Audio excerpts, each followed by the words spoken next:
Good evening, everybody. Welcome to Apex Racing TV once again for the TSRC TV V-TEC 2.4 hour endurance series. We're here at the Watkins Glen International Circuit in the United States.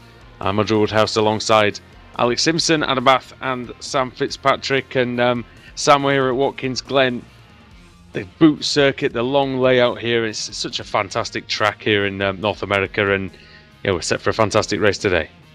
Yes, certainly. It's one of everyone's favourite circuits. It's a great endurance layout as well, of course.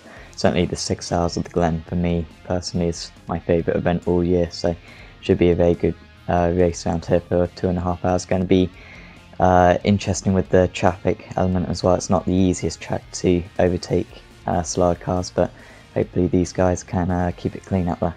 Bring Alex Simpson in a minute because I know he loves this track. But first of all, we've got Adam Bath with the championship standings.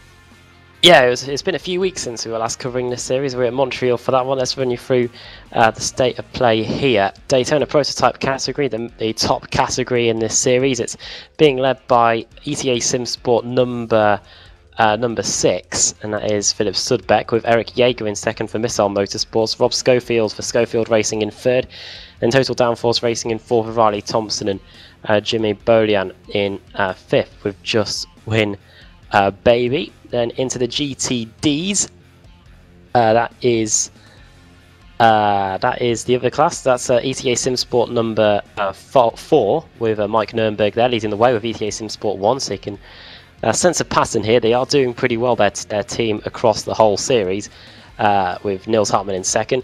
Then Trash Panda Racing number 18 in third, with Vex Sim Racing number 85 in fourth, and Vex Sim Racing number 82 in fifth position.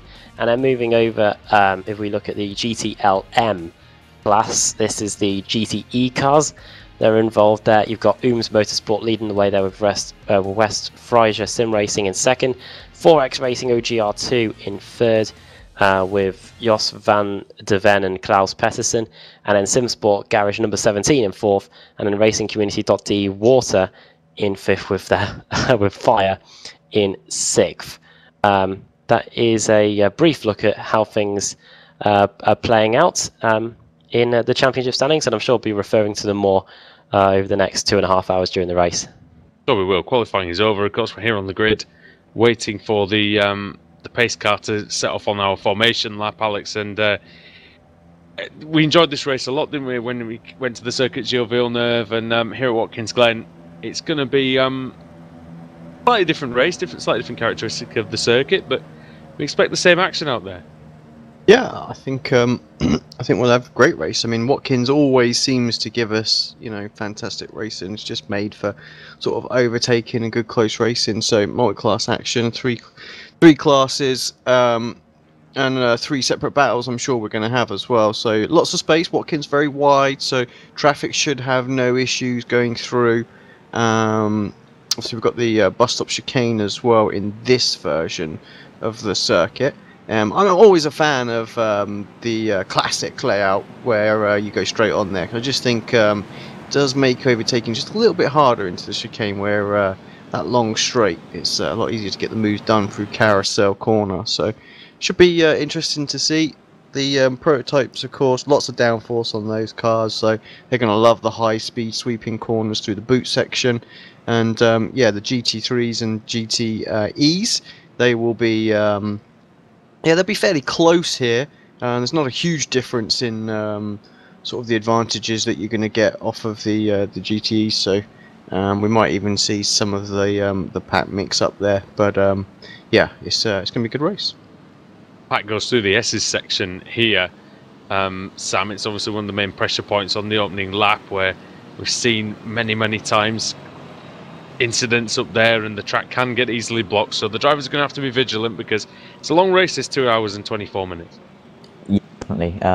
We're bound to see some 2x2 action up there, but really probably the clever thing to do early on is probably to go single file through there just to avoid any possible accident. Of course, yeah, if there is an accident at the front of the field, there can be a bits of a pile up behind, but also through that corner as well, we might see the DPs getting a little bit risky trying to overtake the GT cars, because you can lose a lot of time up the hill as a prototype if you get held up behind traffic. So that could be a bit of a issue as the race goes on, but hopefully these guys can keep out of the barriers there. Adam, with just about half this lap to go, if you take us through who's starting where, please. Yeah, sure. Notice that for this race meeting that we have got the iRacing safety car back. Last time we were here, we had a manual one. But yeah, let's run you through the starting grid. Missile Motorsports number 34, starting on the pole position there with Eric Jaeger driving that. And then Road Warrior in second with 4X Corvette C7 DP in third. ETA SimSport number 6 in fourth. And then Total Downforce Racing in fifth with Black Sheep DP Blue in sixth. 4X Racing OGR 7th, Black Sheep DP Orange rounding out the Daytona prototypes in 8th. So we've got 4 rows of them. And then we go into the Ferrari 488 GTE. So this is the GTE class, made of a Fusion Racing on pole there, Black Marker Motorsports 2nd, Vexen Racing 107 3rd, Ponte Motorsports 4th, and West Friesel Sim Racing in 5th. There's more of them, but we'll move over to the GTEs in GT3, sorry, in the Audi. We've got Corsim Racing doing well there. They're on the pole position in the Audis anyway, and the SimSync Pro Racing GTD in second place, and there'll be a 29 car fielders. Here we go into the final corner to get the race underway. All right then, here we go. We're on the final corner. Pace car's going to go into pit road any second now, and the TSRC TV V-TEC 2.4-hour series race at Watkins Glen is underway.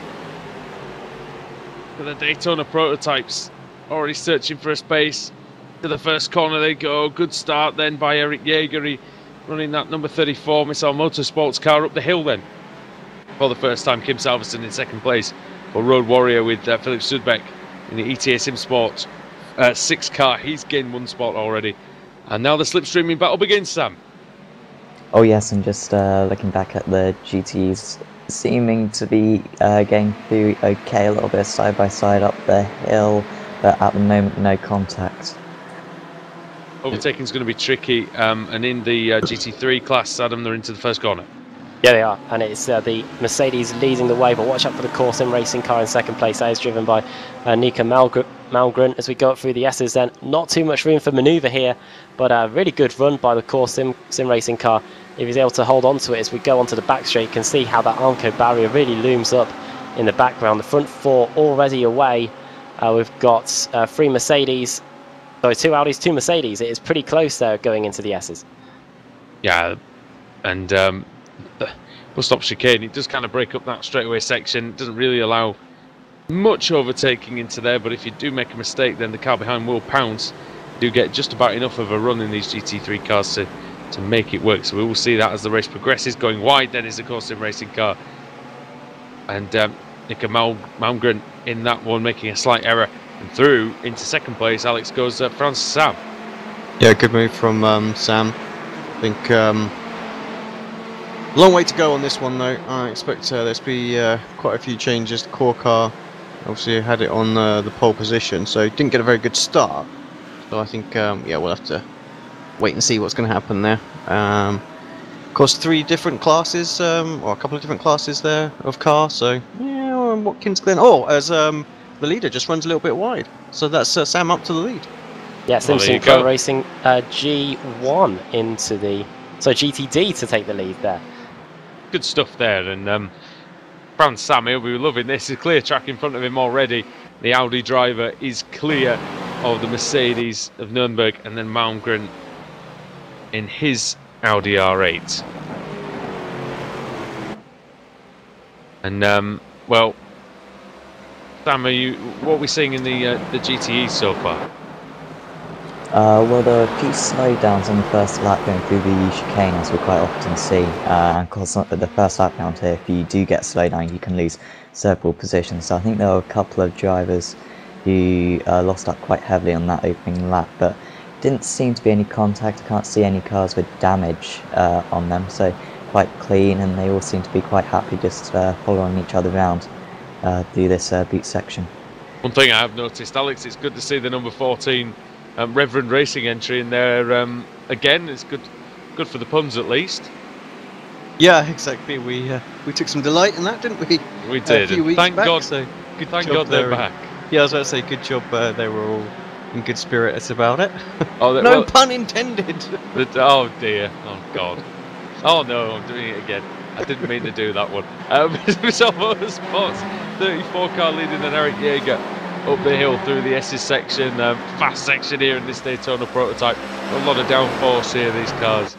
And through what would be the DRS zone if we were racing the McLaren MP430.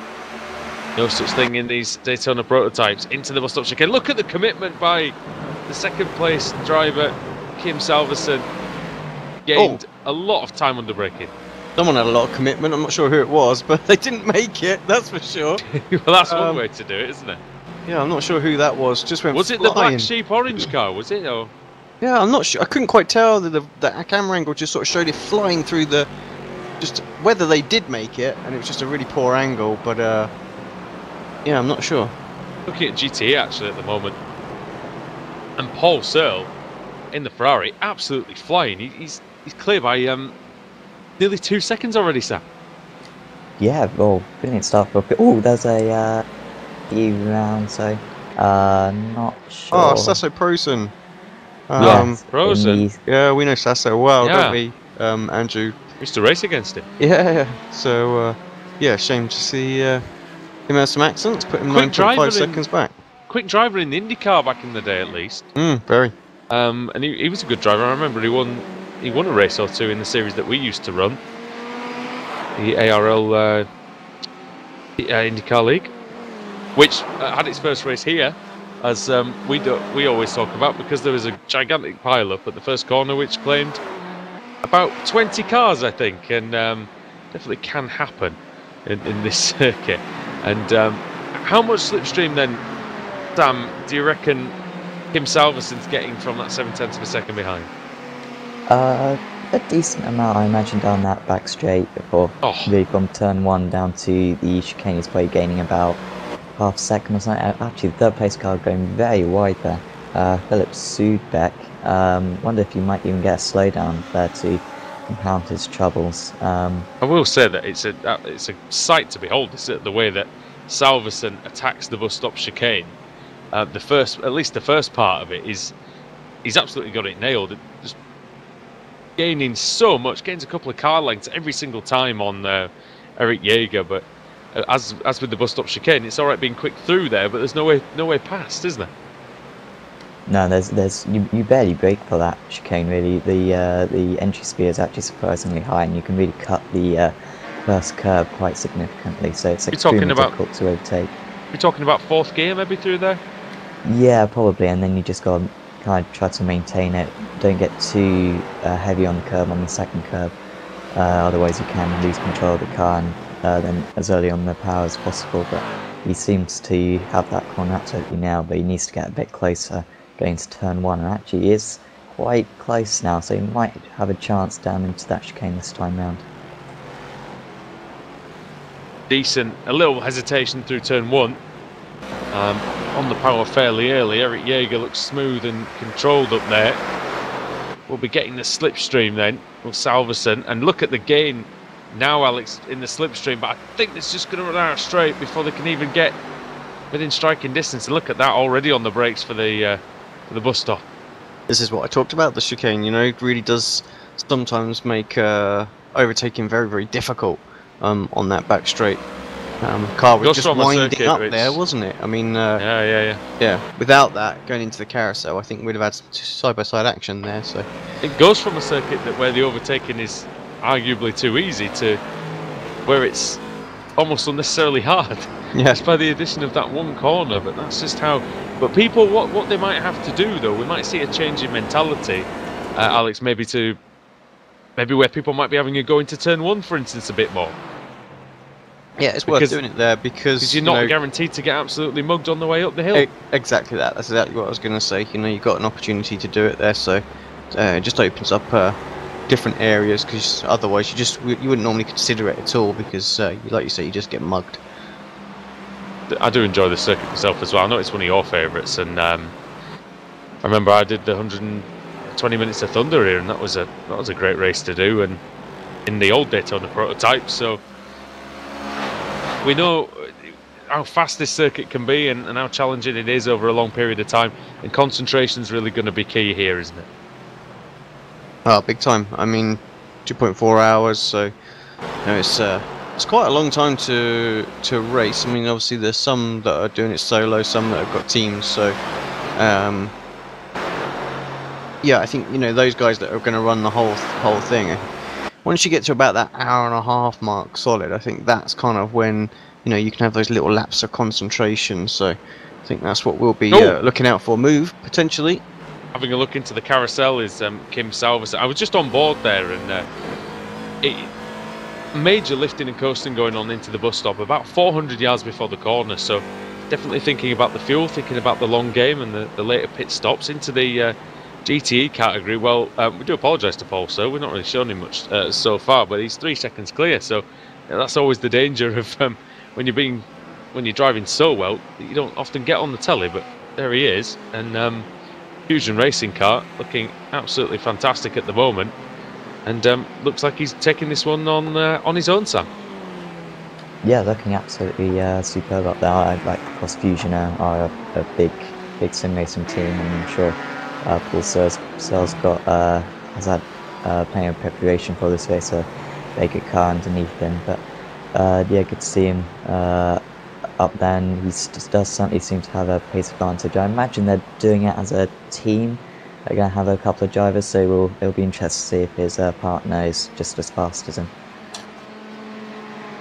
Yeah, now we do have we do get, with the GT cars, we do get the lights on the side of the car to indicate the position. Now the only problem that we'll have with that is that unfortunately it's not taking into account the class, so it's just taking into account the actual model of car. So you can see the one light on the Ford, say, of Quentin Young, the one green light. That means that he's the first Ford in the field, but yeah, actually second in the class, which might make it a little bit interesting later on. Into the it looks like Franz Sam has crashed. He was the leader in the GT3 category. He's had a problem, and Adam, where was that? I believe you saw that.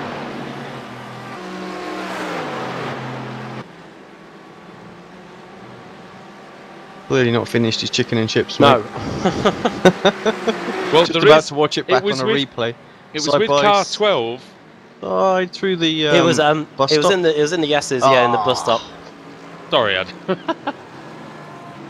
It was in the S's, and it was car 12, the ETA Sim Sport 4 car. And what happened, Alex?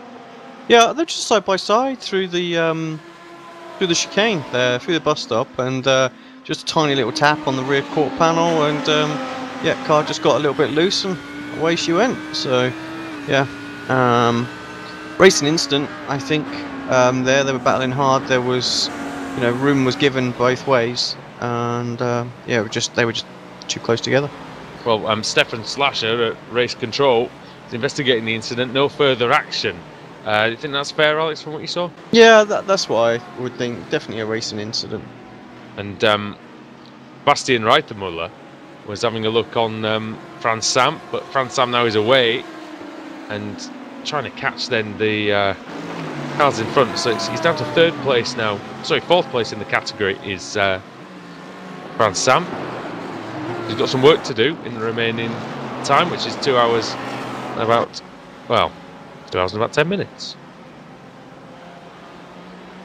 Okay. Let's have a look, see what good battles are out on the circuit at the moment. There's a close one here, Sam, between Raymond Chapman oh, there's a spin behind. It's the 4X racing car. Oh no, it's not. So it's the Black Sheep GTE red car, and that's Steve Hooper. And we know Steve Hooper well from the Club 73 Touring Car Championship, and well, he's gone. Hooper's gone for a looper. Yeah, I didn't quite see that one, but was it that turn one? Now just watching it back, actually. Was it turn one? He just seemed to lose the rear on the way out.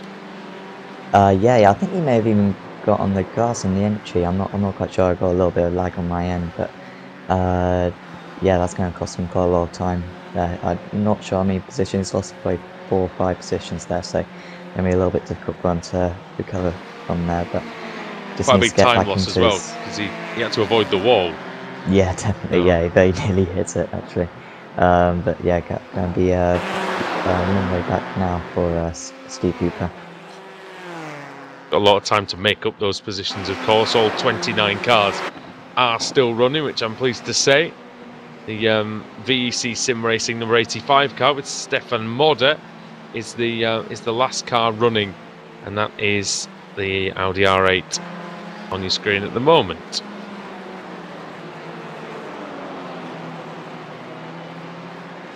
Oh, we nearly had a change for the lead there, so we've the got top two are very close together. And he may even go down the inside. He's having a look going into the toe, I believe that corner's called. I'm not quite sure, but yeah, Jaeger just about hanging on for now. We, I think this is the toe up the hill here. But yeah, it was through the carousel. They were nearly 3 wide with the Audi, and already, Alex, the ton of prototypes making their way through the field. Yeah, I mean, don't underestimate how quick these cars are. You know, they're very, very quick, and you know, they're gonna put some serious laps on this field by the time this race is over. Yeah, and only about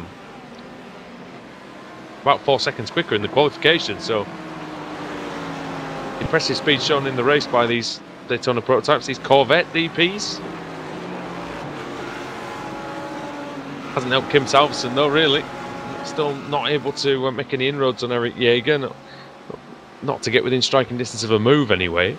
Yeah, he got a bit closer, didn't he? And then just dropped back. So yeah, I think that's going to be where he's going to have to try and capitalise, really, isn't it? Is when there's some traffic around, maybe go for a cheeky little move, get ahead, see if he can then pull away. But right now, they seem like they're very, very evenly matched. Yep, indeed. And Adam on to the 10th lap of the race, and this is nearly the closest that Salverson has been, and gets even closer through the stop chicane, but runs a bit wide. I think with a dirty air, maybe. Yeah, it looked pretty close going through the chicane, didn't it? But now going into the boot section, where we've been saying all throughout the race, it's really difficult to get overtaking manoeuvre done. And yeah, Salverson, last time around, 40.5, only 10th of a second slower than Jaeger, but seems to be on a pretty good lap so far. And yeah, the gap just hovering just under half a second. Alex, I know you've driven in the Blancpain GT series last year in the World Championship, and you've done a lot more endurance racing over the past couple of years. And what's the key at this point of the race? Because is it literally to be going hell for leather still? Was it still the first 20 minutes, or are you kind of measuring yourself and thinking about the long game? Yeah, I mean, I think at this point, I mean, if I'm sort of Kim right now, I'm thinking, well, we've already dropped the guys behind, so this is the race kind of thing. If I can't get by, if I'm absolutely pushing flat out at this point, then I'm gonna basically just go, well, I'm gonna use you as much as I can and save some fuel, you know, and think about the strategies, the pit strategies. So the less fuel you need to put in come the stop, or the final stop, you know, that's your opportunity to get the jump done. There'll be an opportunity here, Alex. It's very close this time. Through the S, has got a wonderful run around the outside this time. And can Salverson, he carries a lot of speed into the bus stop every single lap. Oh, he carried too much speed in. He's far too much, and into the gravel he goes. And we said how close he was, Adam. Maybe too close for comfort for Salverson. I don't know what he was thinking there, because he had 2 wheels on the grass when he braked for the corner as well, and that just made things even worse. And yeah, Salverson, he's got going again, but he's now way down the order. He's down, nearly out of the top 6. We were that's all it was. It was just the grass, and not really thinking about what he was doing there, I'm afraid. And yeah, just a mistake. Luckily, didn't hit anything, didn't hit anyone else. So still going, and in that's 6th place, that behind Eric Lukel of the 4X Racing OGR team. So that's a big loss for Salverson. We've been saying all the race so far, Sam, about how and off again. Oh dear, off again. So the tyres obviously not in very good shape at the moment. But yeah, Sam, we've been saying all the race about how good he was into the bus stop, and in the end, that was the problem for him. Yeah, it was weird. It looked as though almost Eric Jaeger giving up on the position. He seemed to be very early for the chicane. I think if Salverson had just kept his all 4 wheels on the track on the entry, he would have had that position, but pretty lucky in the end not to make contact with anything. But I wonder if there's perhaps a little bit of damage to that car as well. The front end's a little bit messed up, and he could have, that gravel could have caused a little bit of air damage. So we'll see what his lap times are over the next few laps and see if he can catch back up to the pack ahead. Well, that's put Philip Sudbeck up to second place, and actually over the timing line, Alex, he was only 0.876 seconds behind Eric Jaeger. However, he did catch some traffic through the S's, which it looks like it's compromised him to the tune of possibly even a second. Yeah, it did big time. Just looking at the lap times there, so I think Jaeger still feels fairly comfortable here now, even more so. So I think he'll just pull back away. So, but that'll give Philip some confidence to try and push on. I think he's driving well at the moment. Yeah, he's doing good lap times though. 39, mid 39s. So it's good consistent times. So yeah, Jaeger doing 40. Yeah, well, he's fluctuating tough, really. Yeah, was in the 38s, but of course that's before they caught the back end of the pack. So was Sudbeck actually, very similar times. Jaeger also had Salverson flying in front of him a lap ago. Sorry guys, just need to interrupt you as Steve Hooper's going for a move. So the 41 car on Marco Schaefer right now, side by side into the bus stop, and we don't have a spinning car this time, so moves complete. Goes a bit deep into the corner, Hooper, but gets that one done. Marco Schaefer then down. That's in the Racing Community.de water car, down to 20th place. And in the category that is 12th, I think. Yes, it is. Maybe 11. Yeah, unfortunately, my timing screen, as we were saying for the broadcast, has not done it in the classes that we have in the series. It's doing it based on cars, but the one yeah, just behind. Sorry, Adam, as well. The one just behind is Jos van der Ven in the Forex, and the safety car is out. So Jimmy Boylan, I think it could have something to do with the Black Sheep DP orange car had just disappeared off my time screen for a brief moment. And was it in turn one? It was a collision, but I could not see, unfortunately, what the happened. Audi was Franz Sam, the Simpson, the car that lost the lead while I was eating my dinner, and he's lost the race. What a disaster! Yeah. Oh dear, big one as well into the Armco barrier. That's going to take some repairing. Thankfully, everyone avoided it. But I think the race director right to throw the safety car there, because that's a part of the course, Alex, where you really do not want cars to be bouncing off of the barrier and right in front of you. Yeah, no, I'm just bringing a replay up, see if we can see exactly what happened. Well, that'll definitely please Kim Salverson, won't it? I mean, that's a get out of jail free card, really, isn't it? Yeah, big time. Yeah, absolutely big time. Not to make the overtakes, but everyone avoided. That was good. That was just a bit of impatience on the DP driver there, I'm afraid.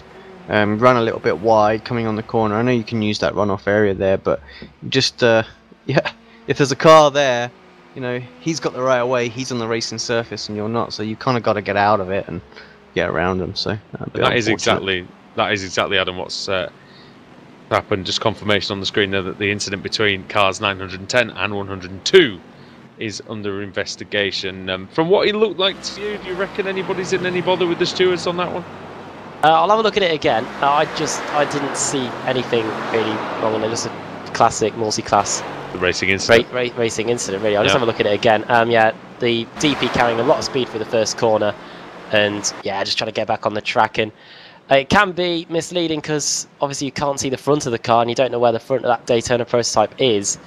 I wonder if that might play a part, but yeah, probably the 910 car has been awarded a 60-second stop-and-go penalty. So that is the Daytona prototype that's going to be hit with that one. So they've deemed it is the fault of Jimmy Boylan. So, and that effectively ends his race because 60-second stop and go. Well, actually, and that'll have to be served under green flag conditions, I would imagine. So I doubt they could sort that out under the safety car, Sam. Yeah, I imagine it'll be under green flag. Also, Riley Thompson was quite unlucky there in the Total Downforce racing car because I think when the 910 tried to spin back around to get back going again, Riley Thompson made a bit of contact. It was quite unlucky for Riley, and I wonder because it was like in his front left corner, I think, and that could have caused quite a lot of damage to his car. So we'll see how he gets on, but being the worst for Riley Thompson, that could be quite a lot of damage on his car. 2 years ago, Adam, in the showdown in the British Sim Racers Touring Car Championship, we saw the mother of all incidents, didn't we? At this circuit, with the car going wide in turn 1 and going off the track, and then coming back on, and that caused an almighty smash of about 30 cars involved. So it is a trouble spot. We did identify that before the show, and it's just the nature of this circuit. Really, it's an old school circuit that the walls are closed. Yeah, it's a bit of an old configuration, really. If you have a look at the Watkins Glen now, the barriers have been moved back in some places, and the gravel traps have been replaced with tarmac runoff areas. So what we're getting here is a really old school circuit with, with grass and gravel on the inside and outside of corners. So it really is demanding on everybody, especially if, like we've just seen, which has contributed towards the safety car, cars crashing into the barriers. So yeah, the drivers really need to have their wits about them, both when lapping traffic, because if you get it in a tricky spot like the S's, you could be in a bit of trouble. Not a street circuit here, of course, in Watkins Glen. However, the walls are so close to the circuit that if you make a mistake, Sam, it's effectively like making a mistake on a street circuit. You're going to be in trouble. Yeah, it's very similar to Montreal, where we went last week, but I think that change is a really good one, and it does punish these drivers quite a lot. I think we see in NASCAR, for example, quite a lot of incidents with the nearby walls, and of course that's why Kim Salverson earlier on was so lucky not to hit the wall earlier on, because that's one of the few areas where it's Yes. bus stop where there is a little bit of runoff, and even there it's quite a small gravel trap. So yeah, it is a good challenge for the drivers, and you know, for the 6 hours at the Glen, and even this, it is difficult to go the entire race without an incident. Race director has extended the safety car period, Adam, so there'll be another couple of laps behind the rough, and yeah, it's been a fun race so far. I think we've got an interesting situation now, because of course some cars who've been put a lap down, they may even be separated from the cars in their category who maybe haven't been lapped yet. So some people might have lost out quite majorly. We see that often at the 24 Hours of Le Mans. Some people have decided to come into the pits as well. Yeah, if we had more than one safety car on the circuit, as who's been in the pits then? Have they been in for tyres, or have they just been in for repairs? not Stefan Slash. Marco Schaefer has been in. The racingcommunity.de car has been in. That was a 48-second stop. Apart from that, everyone else has stayed out, so it might be a Lone Ranger term of strategy. And yeah, the only other person in the pits is Fran Sam, quite understandable after his crash. So I think Sam's done for, really, isn't he? It doesn't look like he'll be getting that one back out. He might try, but that's at least, what, 20 minutes of repairs there, I think? Probably. From memory, when we were racing in the GTE cars. But then again, here comes everybody into the pit lane. Maybe he was just the first of many. Everybody's in. See then. Eric Jaeger is in, and Sam, everybody diving into the pits, and this can cause some chaos. Yeah, just a little bit. Somebody's parked terribly in the middle, one of the Audis. I don't see. I think it's the Cole Motorsport car, actually. I have no idea, to be honest. But it is. It's the Corvette racing car. It's parked at nearly 45 degrees. It's actually really difficult to find your pit stop in this situation, because it's just been blocked by about 30 odd cars, and Jaeger first out the DPs, all very quick out of the pits. Next, I think the GTEs and the GT3s have their tyres and fuel put on separately, but they're now exiting the pits as well. Been told as well that the 702 racingcommunity.de car has been given a 10-second stop and go penalty. It just says for serving a full pit stop. So any ideas, Adam, of what that might mean? Do you think maybe in a closed pit or something? Car 702 is Marco Schaefer. He's probably come in before the pit lane has been opened, so probably explains the 10-second stop and go penalty. Look at the congestion in the pit lane here. Drivers jockeying for position and two Ferraris exiting right next to each other. You don't see that a lot on iRacing just because of how the road races work here, but that's fun to see that. We've never really had that before, I don't think, here on the channel. So it does remind me of, say, the 2003 British Grand Prix where everyone piled in for tyres after the Madman ran on the track. Dates of Canada 08. I'm sure Lewis Hamilton fans don't want to be reminded of that one. Oh, was that the one where they all crashed in the on the pit lane exit? Yeah. Was it? Yeah. It was quite funny, to be fair. And then Rosberg just piles in, just seemingly just unknowing as well of everything. So, what was it? Rosberg, Raikkonen, and Hamilton, was it out? In that one. Kubica was pretty lucky on that occasion as well because he was parked right next to him. Yeah. It's a good. I've got to say as well, Felipe Massa retiring at the end of the season, and that is a. I think it's a sad day when Felipe Massa retires because he's given a lot to Formula 1. But there was a fantastic video posted on Formula 1's YouTube, Twitter possibly, of him versus Robert Kubica at Fuji in 2007 when they were just knocking 7 bells of whatever out of each other on the final lap, and they both cheated equally as much as each other, I think, on that one. Didn't hear any crying of track limits back then. Oh, there was. Kubica was furious that Massa had beaten him to the line, but again, they were both doing it, so I think it's all fair in love and motor racing. Right, I've noticed that 2 cars have stayed out, but they're probably going to be coming in because they were a lap down, and it's the Ferrari and the Ford of Searle and Cooper, so that should put Eric Jaeger back into the lead, and once they cross the line, I'm expecting the lights to go out on the safety car, and we'll be good to go at the end of this lap. Yeah, I think so. So the remaining stragglers coming into the pits. Alex, do you have any idea what that stop and go penalty would mean for serving a full pit stop? Would that just be as we thought, maybe outside of the pit lane opening? Yeah, it's possible. There may be something underwritten in the rules that we're not quite aware of. So maybe something which says you can't make a pit stop under the. Oh look, they're queuing at the end of the pit lane now. So the pit lane is closed, evidently, because they've extended the safety car period again. So and now it's green. So I think they're separating the classes, so they're trying to make it DP, GTE, GT3. So they put all the GTEs in the pits, so that all the classes are divided on the restart. Otherwise, it could get a bit messy. Okay, hence why everyone has been in the pits for like 5, 3, like just a few seconds.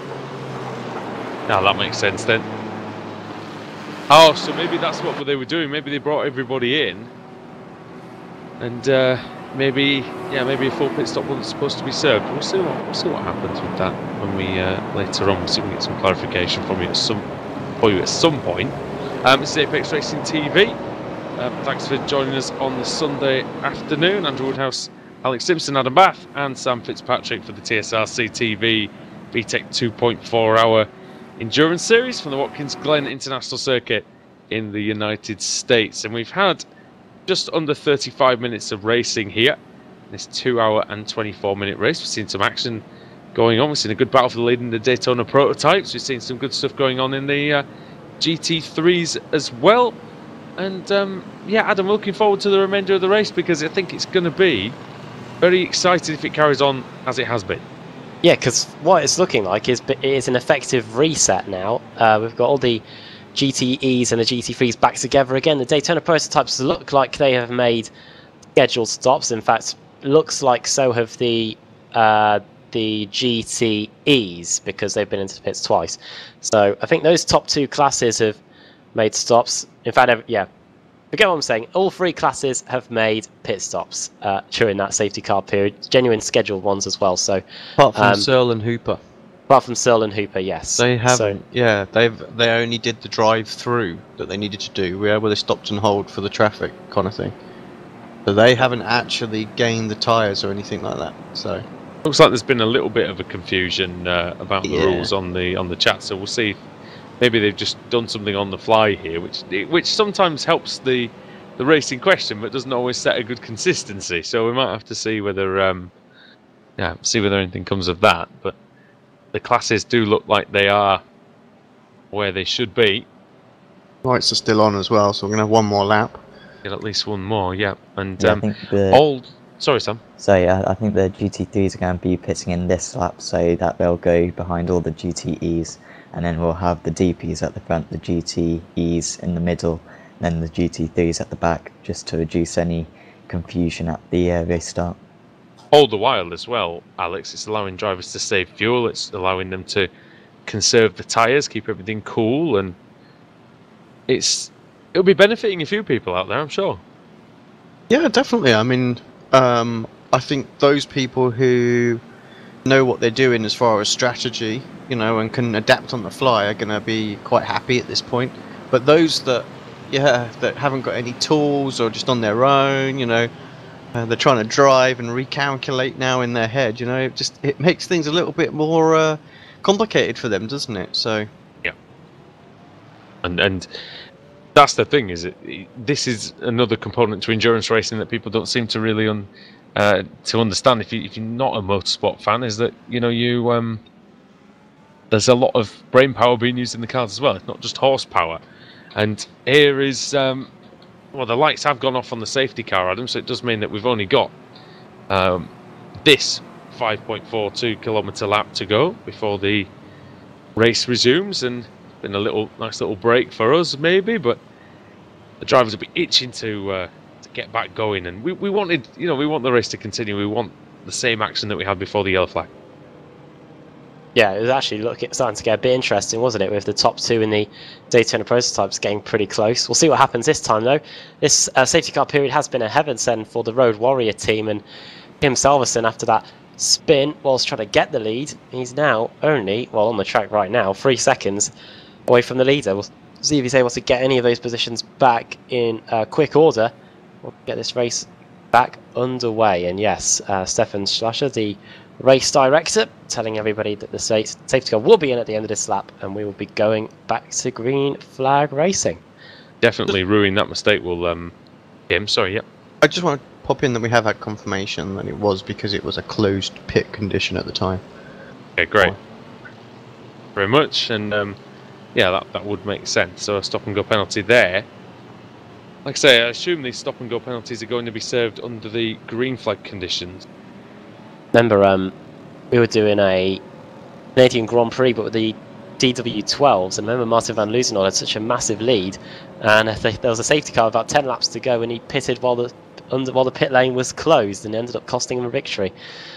Yeah, I do remember that, actually, and yeah, it was just unfortunate, wasn't it? Because he would have won otherwise by quite some margin. Quite a distance, yeah. Ended up I think getting they lapped also, or something, didn't he?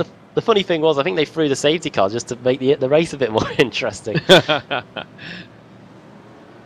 think Martin would have liked it to be a lot less interesting, I think, than it turned out to be. Right then, so Paul Searle leads the Fusion Racing car round in the GTE category. It's going to be Eric Jaeger, though, will become the safety car when it pulls into the pits.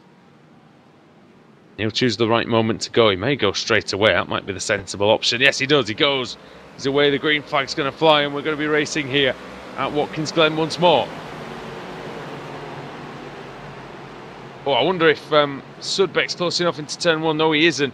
But he's right with him through turn 1. But you can see that dirty air just pushing the front of that ETA SimSport car forward and not allowing him to get the grip, not allowing him to stay as close as he would like to Eric Jaeger. He's under pressure now from the Black Sheep car. Paul Lewis, who's trying to make some inroads here, but quite even in the Daytona prototypes, Adam. Good jump by everybody there. No overtakes just yet in that class. We'll see what is happening going on in the GTs. Look at Fusion Racing. Searle. He's away. Searle, yeah. Absolutely flying away at the front, and these left those folds for dead, Sam. Yeah, just brilliant getaway. He should have. He's going to have older tyres, but less fuel. I don't think he pitted last time under the safety car, so he's got to really make a gap now. He's got probably 20 minutes until he needs to pit for more fuel, so he really needs to make hay in these next kind of 15 or so laps. Yeah. Oh, big crash! Oh, big one. Big one in the boot section. It's number 14. Kanky Patty. That's the Reverend Racing car, Arjuna Kanky Patty. And, well, judgment day for them, I think. And, well, put it this way, it didn't go well, Adam. Was on his roof, I think, doing all sorts of acrobatics there and something ungodly. But, yeah, problems for the Reverend Racing car, and fortunately no safety car. We'll see what happened. Oh, he lost the rear going into... I don't know if Alex has got the replay there, but... he loses it. He gets a big twitch on. He loses the rear. He tries to save it, tries to drift it round, and a 3-car pile-up. It was 2 Ferraris as well. Sasso Prosen got the worst of that, and behind him, Mark Hewitt piled in as well, Alex. Yeah, just watching the replay back now. I don't think Sasso can quite believe that once again, after everything's been reset, that he's been collected in something. Oh. Imagine, that's annoying, definitely. Oh. Mark Hewitt. Yeah, just watching it now. He took a big heavy hit on the side there. Good job. This is just sim racing. Otherwise, we'd have an air ambulance landing on that track right now. That now it's going to be really frustrating for those two, because they're going to have the undamaged Fords absolutely swarming all over them. Well, the Ford of Lesmeyer, and then the Ferraris behind. Oh, Lesmeyer dives in the bus stop chicane. He can't make any positions. The backmarker motorsport car trying to make a move. Yeah, action-packed start. What about the GT3s, Sam? How are they getting on? Well, I don't think there's been any instance. Still, Chris Dubeck, or also this Dubeck, yeah, I think. So, yeah. In the VEC Sim Racing GT3 car, got a little bit of a lead now over Mike Newberg and Nice Malmgren. So seems to be quite... Oh, Spinner in the Daytona prototypes. It's Jimmy Boylan. Oh, and a big crash for the Core Motorsport car. Core Motorsport car in the wall. Bizarre accident there. And no idea how he went wide in the boot section, absolutely slammed into the inside wall, Adam. Trying to work out how the Audi got involved in there. I was just watching what happened to Jimmy Boylan. Yeah, the Audi crashed on his own. Oh, just in the same part of the circuit where the Daytona prototype had gone off. Yeah, Jimmy Boylan, Black Sheep DP Orange, loses it on his own on the exit. And then around comes the Audi of the Core Motorsports car, and nearly does exactly this. Oh, he went off, and oh dear, big one. And yeah, very unfortunate for both. That's big damage, Alex, and that's not what you want. In the first hour, it looks like the caution breeding more accidents, as they do say it sometimes works like that. Yeah, absolutely, and I think that was an odd one for the Core car, because he ran wide. You can normally run wide there a little bit and get away with it, but he just seemed to not get out of it at all, and yeah, just spat him over to the left. So very random. The old loud pedal. Yeah, a little bit less volume needed, I think. Eric Jaeger, it's sounding quite nice at the moment for him though, in the lead. But Sammy's under a lot of pressure here from the ETA Simsport car and Philip Sudbeck. Yeah, Sudbeck earlier on maybe had the pace advantage. It's quite interesting to see if Philip has been pushing this whole race, but he's quite easily kept up with Egg throughout the event, but he's looking very close right now, and probably not going to have a chance into the bus stop, but certainly putting himself in range, and you know, if he can save a bit of fuel at this point in the race, that's going to be helpful later on. Of course, Jimmy Boylan's car, and I've already received the 60-second stop and go penalty. I think that has he taken that? Yeah, I'm not too. Oh, someone into the wall, heavy at the top of the S's there. Who was that? I think that was Kim into the. Yeah, it was. So massive. Let me get a replay of that back. I was about to just say that. But the inside wall, was it? That was the outside wall. Well, yeah, which turns to the inside wall. But yeah, sorry, yeah. The part that he hit was definitely the outside wall, though. I don't think it was Kim. The one that was in front of him. Yeah, it was Ben Saunders. Just oof. I was about got to away say, with it, I think. we've also had another crash or something of the sort. Bart Daleman out of the race in the Ponzi Motorsports car.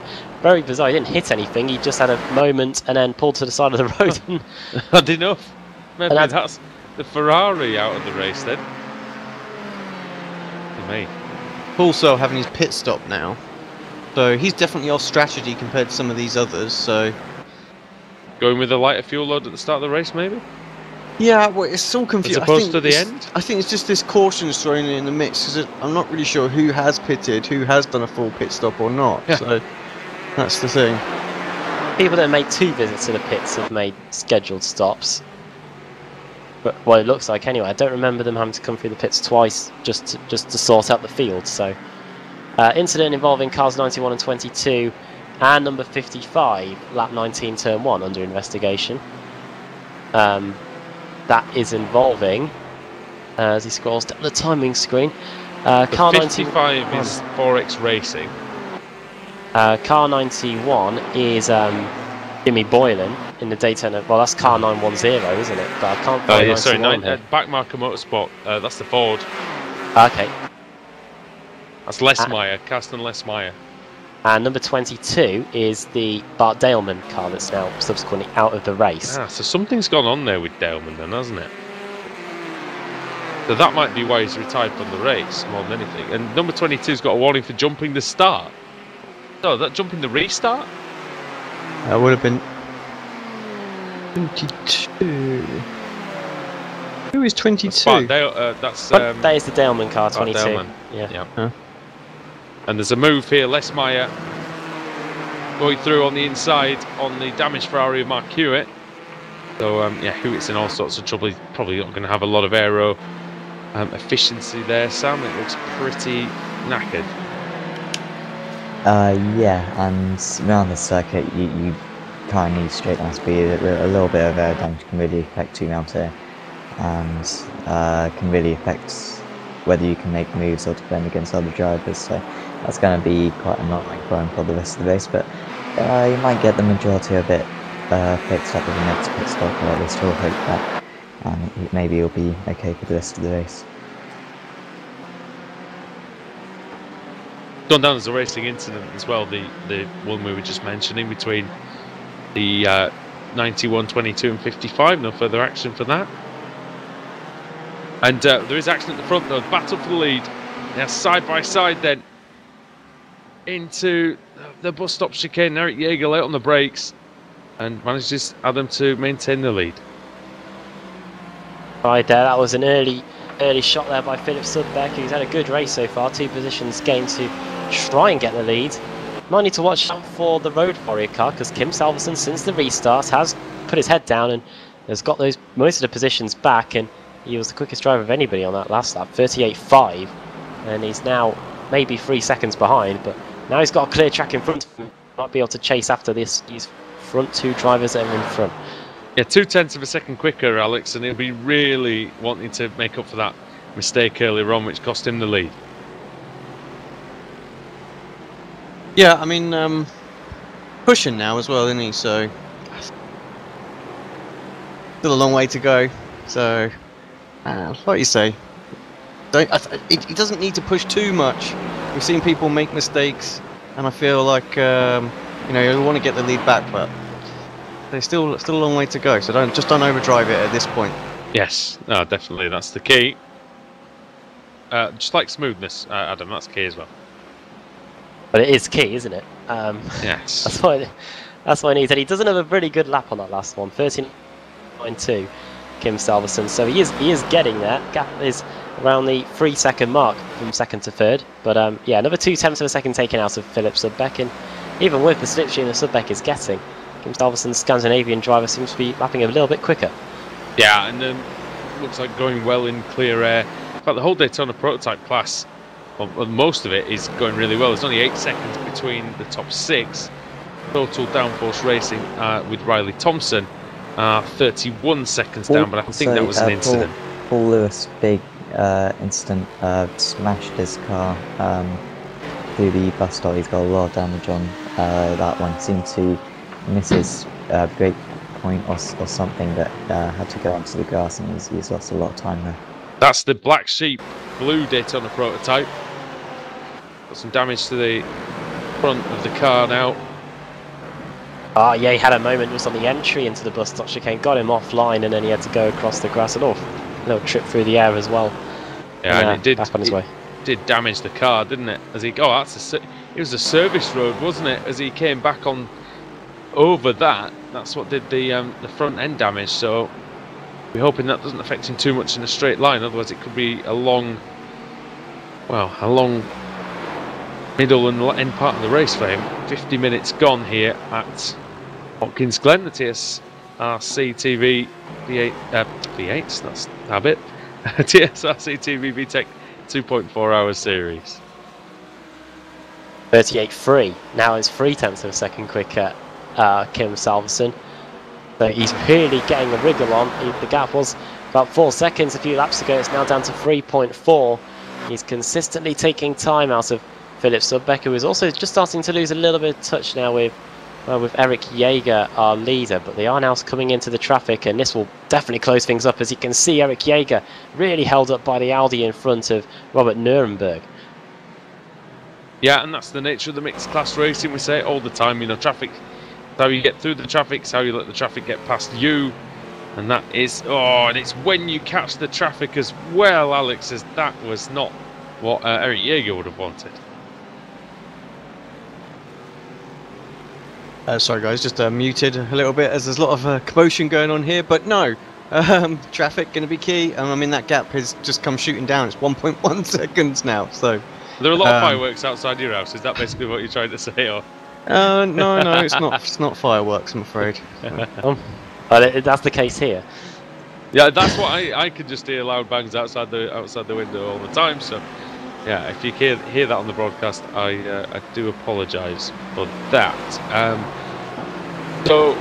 Eric Luco versus Paul Lewis then. So now Lewis he's got damage to the diffuser as well, Adam. So I wonder if that got a double whammy, really, hasn't he? Yeah, the front splitter not looking too good on that, is it really? That's not going to be helping the car punch a hole in the air at all. Behind him is Eric Lucal, who was 2 seconds quicker than Lewis on that last lap. We'll see what the lap time was like this time. Only 0.2 of a second quicker. I'm guessing the last lap before that was when Lewis had his moment. But yeah, maybe that little bit of damage to the front end is what's costing him those 0.2 of a second. Yeah, Sam, it'll be interesting to see what the straight line speed difference looks like now. We go through the S's, and look at that. You can tell that there is damage there, and he's leaving the door open. He knows it's no contest here.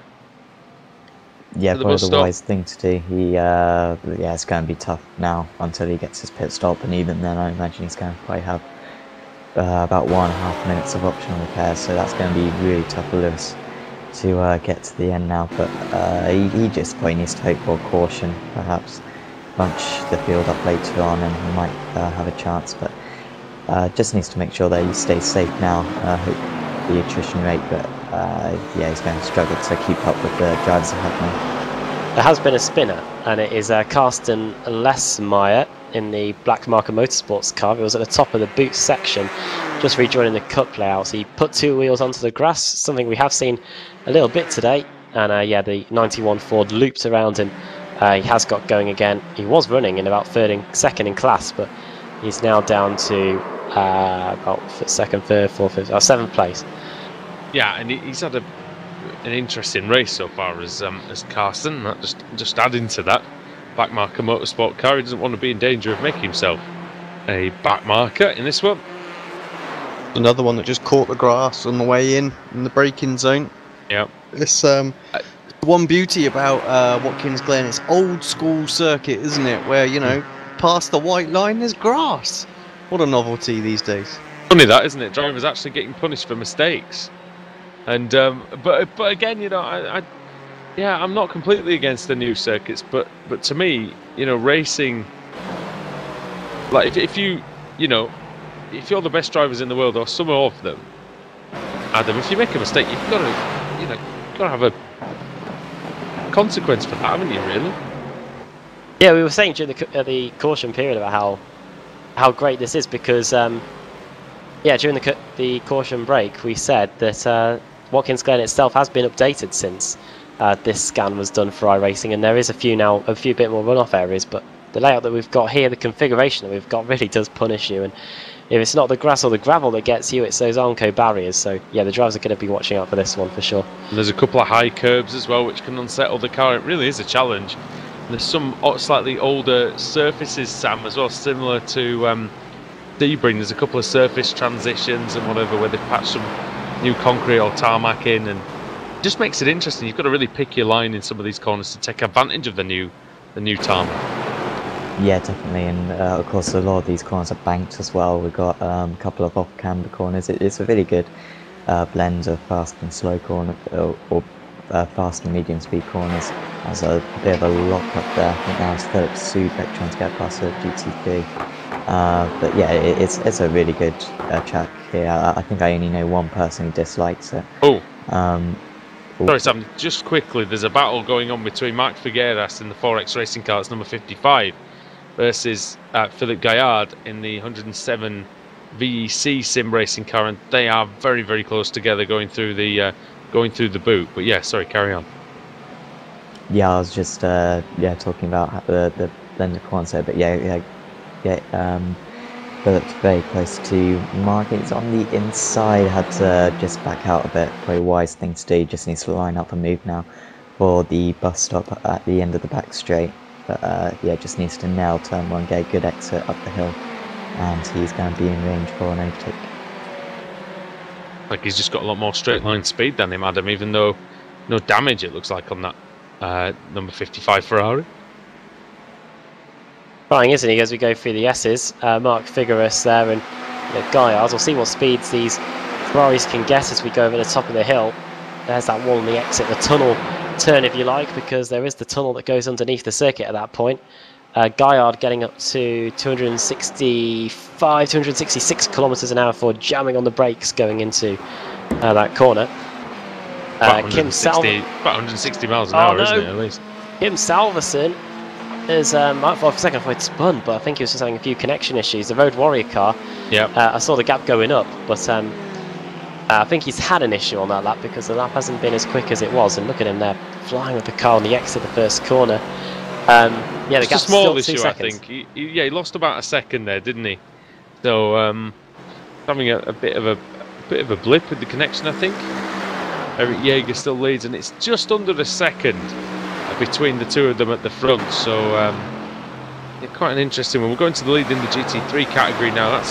That's being contested between Mike Nürnberg and Chris de Brek, and Nürnberg has now taken the lead in the ETA Sim Sport car. Good battle going on here through the carousel. Alex, how do you go about setting up an overtake if you can get one through this boot section? Do you do that? Like what de Brek's having a look. Yeah, I think your best bet is to obviously try and get a good run out of the chute, and then you can have a little look, maybe down and into here, but also absolutely nailing the exit here. It's probably your best bet. Here we go. And you can have a good drive and a good run into maybe the toe. This is what we've got. He's right in the slipstream, Alex. Is he going to have a look? Oh, he might have done, but the Daytona prototype up the inside. And that means that he's just going to have to wait again. That's another peril of mixed class racing, Alex, is you can be minding your own business, thinking about your own battle, and suddenly your overtaking attempt gets taken away because there's a car there. Yep, exactly. And I think it could be the same again. If he gets a run into turn one, he's going to have to be very patient.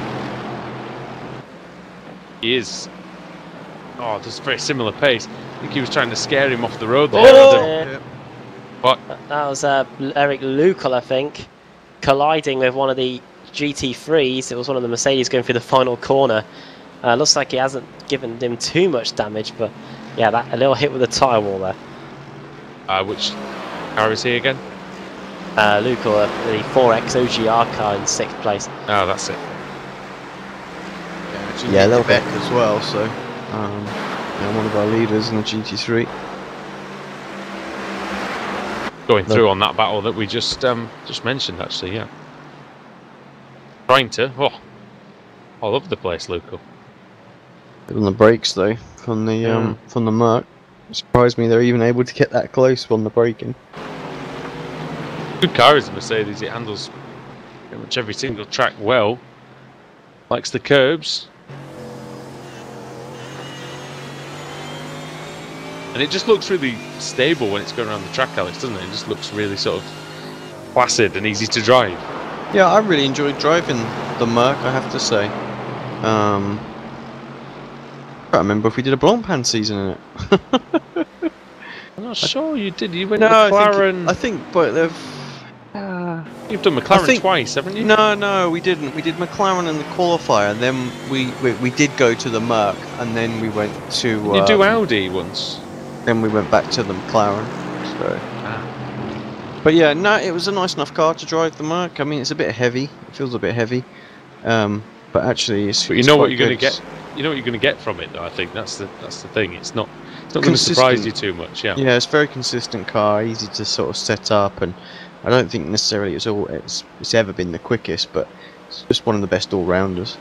Now, Adam, the battle for the lead, really, really interesting because we've got 3 cars within 1 second of each other. The Missile Motorsports car number 34, the 32 ETA Simsport car, and the 365 car, the Road Warrior, which we've seen in all sorts of little scrapes today, but still going. He's been the one to watch, hasn't he? He's almost been like the Marco Arch-Diacono of this series in the early stages of this, Salverson. 38.3 on class, have another 2 tenths getting taken out. He seems to be very consistent with finding that extra 2 tenths wherever it is on the circuit. And look at him now, already starting to hound the back end of Philip Sudbeck in that ETA Simsport number 6 car and see what he can do. And Eric Jaeger will be hoping that he can do so because it will allow him to stretch his legs at the moment. The gap from first to third is just under a second as we go into the back section of the boot layout. I think definitely, Sam, for Salverson, it's going to be into that bus stop chicane that he gets the move done because he's so quick into there compared to the others. Just needs to make sure he absolutely nails turn 1. Yeah, and he also seems to have a little bit more straight line speed that last lap round, despite Sudbeck having the slipstream. He still was nearly overtaken by Salverson, who started the straight quite far back, but I think this time he may just have a chance. The problem with the bus stop is like you got to go for the move so late on, unless you got a really good run, you got to kind of have a dive down the inside. And at this stage in the race, it might not be worth the risk with still 1.25 hours to go. So it's tough to have a dive from that far, from any further back than a car length. I think on that corner, I think it's virtually impossible. So he's just got to focus on getting alongside and then making just his superior speed through that corner work. But that's what he tried to do last time. Just made that unfortunate little mistake, clipped the grass, and that was it. Yeah, he'll be really hoping not to make that mistake again. I think he'll be quite happy in 3rd place right now. The safety car was a godsend for him, wasn't it? Oh yeah, and yeah, it's really if it weren't for the safety car, I think these 3 would be quite spread out right now. I think Jaeger would have quite a handy gap over these 2, but the pace car really bunched them up, and yeah, I imagine Sudbeck right now has got quite an advantage on fuel compared to these 2 because he's had a tow for so long. So I wonder if he'll be able to go a couple of laps further at the end of this stint and perhaps jump the leader. But we're going to have to see. How far do you reckon we are away from the pit stops then? Not too long, is it? I don't think. Yeah, they pitted with 40 minutes in, 35 minutes 40 in. minutes. So maybe, so actually another 40 minutes maybe until they... Oh, no. Oh, in comes Jaeger, okay. Yeah. Well, there's Thank the answer. Perfect, But isn't it? 17 lap stints that was for Eric Jaeger, and he comes for a second visit to pits, which now leaves Sudbeck and Salverson off to fight each other for the lead. Yeah, and that's what they are going to do. And I think Salverson gets a really good run through turn 1. This could be his opportunity, actually, through the S's. Yeah, he's going to have the run. He's certainly going to have the opportunity to do it. But can he? Let's see. This time, second time round. To clear him, is he? Yeah. Clears him, and then on the grass Breaks again. on the grass again. Oh, Dear me. Asking for trouble there. Salverson, that's... if at first you don't succeed, do the same stupid thing again, maybe, Alex. Well, he got away with it this time, so it's all that matters, I think, from his point. I just want to switch our attention a little bit. Oh, it was good move. You know, and that was a good time to do it as well when Eric jumped into the pit. So, you know, all of a sudden Eric might come out when everybody's come out, and all of a sudden he might be in the lead. You see, so yes, the GTE class lead battle has started to heat up a little bit. Of course, Paul Searle has had his pit stop, and we've got Dennis, Mark, and Philippe all having a great little battle out there, actually. Down in 8th place is Paul Searle now, but here we go.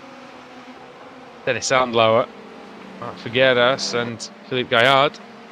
3 Ferraris going to battle, and Adam Ferrari this week threatening to leave Formula 1. We've heard that one before, haven't we? But they're threatening to provide some excellent racing for us down this back straight. Here we go. What they can do. 3 Ferraris all duking it out here for position. Gaillard trying to get him moved on the outside, but it's in front of him where Figueras is trying to get past Andlauer here, going through the bus stop chicane. Andlauer in the racing community.de Ferrari, and Figueras driving the 4X Racing OGR car as we go through the carousel there. Great battle this is between the 3 Ferraris, and this is over first, second, and third in class. Yeah, so this is brilliant to watch. I think that was pretty good from Gaillard as well, just because he allowed them to go into battle and, you know, seeing if maybe they'll trip over each other and he can capitalise. He's not going to capitalise with an exit like that. That is the big disadvantage of getting your line wrong, Adam. They're doing a good job. However, he is. Go on. Wherever we're looking, there seems to be a bit of action because the Daytona prototypes have all come in for their second round of stops now, apart from Sudbeck and Saunders. Everyone else in, but yeah, this Ferrari scrap, you can't take your eye off it. Yeah, it's a good one, isn't it? Especially after an hour's racing, and again the safety car completely changed the race and means that these 3 inseparable at the moment. And the elephant in the room as well, Sam, is Paul Searle, who's in 8th position only, but so quick earlier on, he's still definitely got a chance to win this race.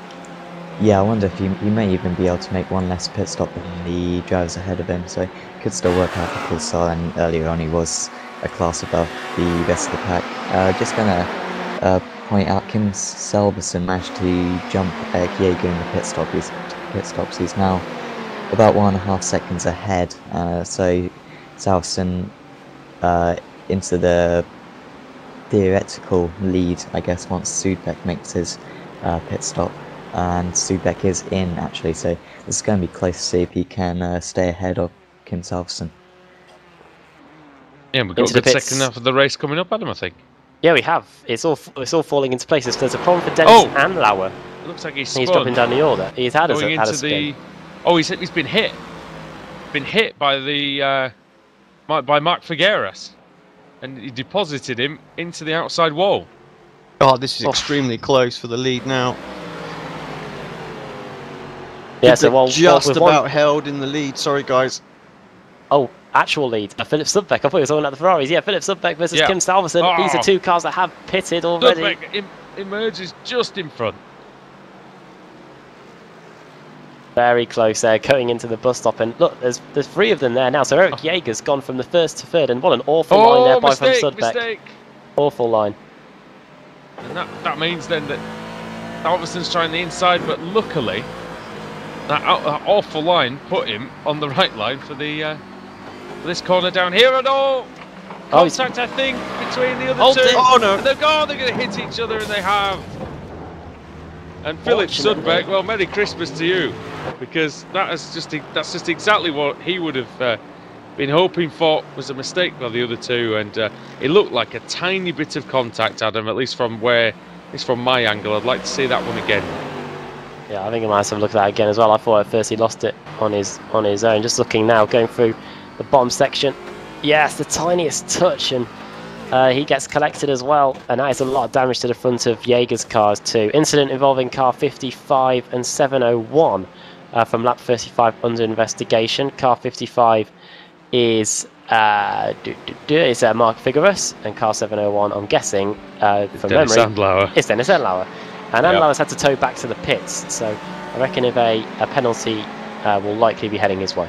I think that's a no-brainer. I think on that one, punted into the wall, and you could see that Eric Jaeger, Alex, was desperately trying to avoid that on car, and he just couldn't slow down enough, could he? And the 55 car's actually been given a 20-second stop and go penalty, so not a lot of investigation needed by the race director.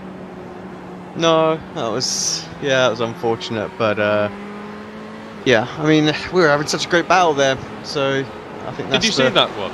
Because did you get that one on the camera? Because obviously then it happened between the Daytona prototypes. So I don't know if you saw the actual incident. Yeah, we saw it. So, yeah, I pulled it back on the replay as well when you guys were talking about it. So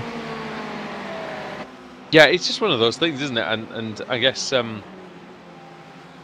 it's still quite early in the race, isn't it, to be getting that close to the competition? But that's when we were talking about focus early on, isn't it? You know, you can't lose that, because one mistake ruins, 2 hours of good driving. And that incident is under investigation, but from Jaeger and Salverson. Don't know how the stewards are going to look at it, but we'll see how they judge it in a few minutes' time. 20-second stop and go penalty, no surprises there for car 55. For Mark Vigorous, he may lead, but he's not going to be leading for much longer. He's going to be coming down the pit lane to serve that 20-second stop and go. He also has to do another visit to the pits. That will be not too far away for the GT3s. I mean GTEs. Yeah, it's. I wonder what's going to happen with in terms of stewards over this last one as well. I'm pretty sure Jaeger's going to get slapped with one for that. I mean, it was only a tiny touch, Alex, but the results were pretty catastrophic for the. Yeah, and that's exactly what's happened, actually. Just a 60-second stop-and-go penalty for Eric Jaeger. Oh, and Jaeger's lost it, actually, on the way into the bus stop anyway. Did he brake on the grass, or did he just... Oh, yeah, he just lost it on the way in, it looked like. So he got... And he's going to receive a black flag now for his trouble. 60-second stop-and-go. And, yeah, he did... I guess he was protesting, Adam, there, because the race director has just responded with, yes, you did hit him. We need Charlie Whiting now. We need Charlie Whiting to be on the radio going, yes, Sebastian, or yes, Max, you did do that. I have a message for Charlie. No, but I think with that one, Sam, like it or not, if you're Eric Jaeger, tiniest little bit of contact, but it did end somebody's race and nearly ended his own. Yeah, it's frustrating because the initial contact wasn't too bad. It kind of just put like I say, I can't even remember who he hit. Oh, he's lost it again. Gone again. So yeah, I think we'll be seeing him almost retiring from this. I don't think we'll see him for much longer. Put it this way. There's frustration right now behind the wheel, isn't there? Oh yeah, and well, but again, it's one of those things, isn't it? It's a small error. And but he did go up the inside from quite a way back, Adam. Really, I don't know what else he's really expecting out of that. Really don't know what he was thinking there. But yeah, now he comes down pit lane, Eric Jaeger, and that is his third visit to the pits now, and he will be sitting there now for 60 seconds.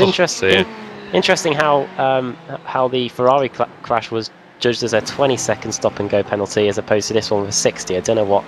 I think that's because Dennis Sandlauer's race. Well, apparently his race was not completely ruined by that, but he still had to go in the pits for quite some time. So really, it's kind of the same result, isn't it? Really? Yeah. If one person's race is ruined, yours needs to be as well. Only fair, really. And yeah, that's what's happened with Eric Jaeger. 60 seconds now. He's going to be there for a little while.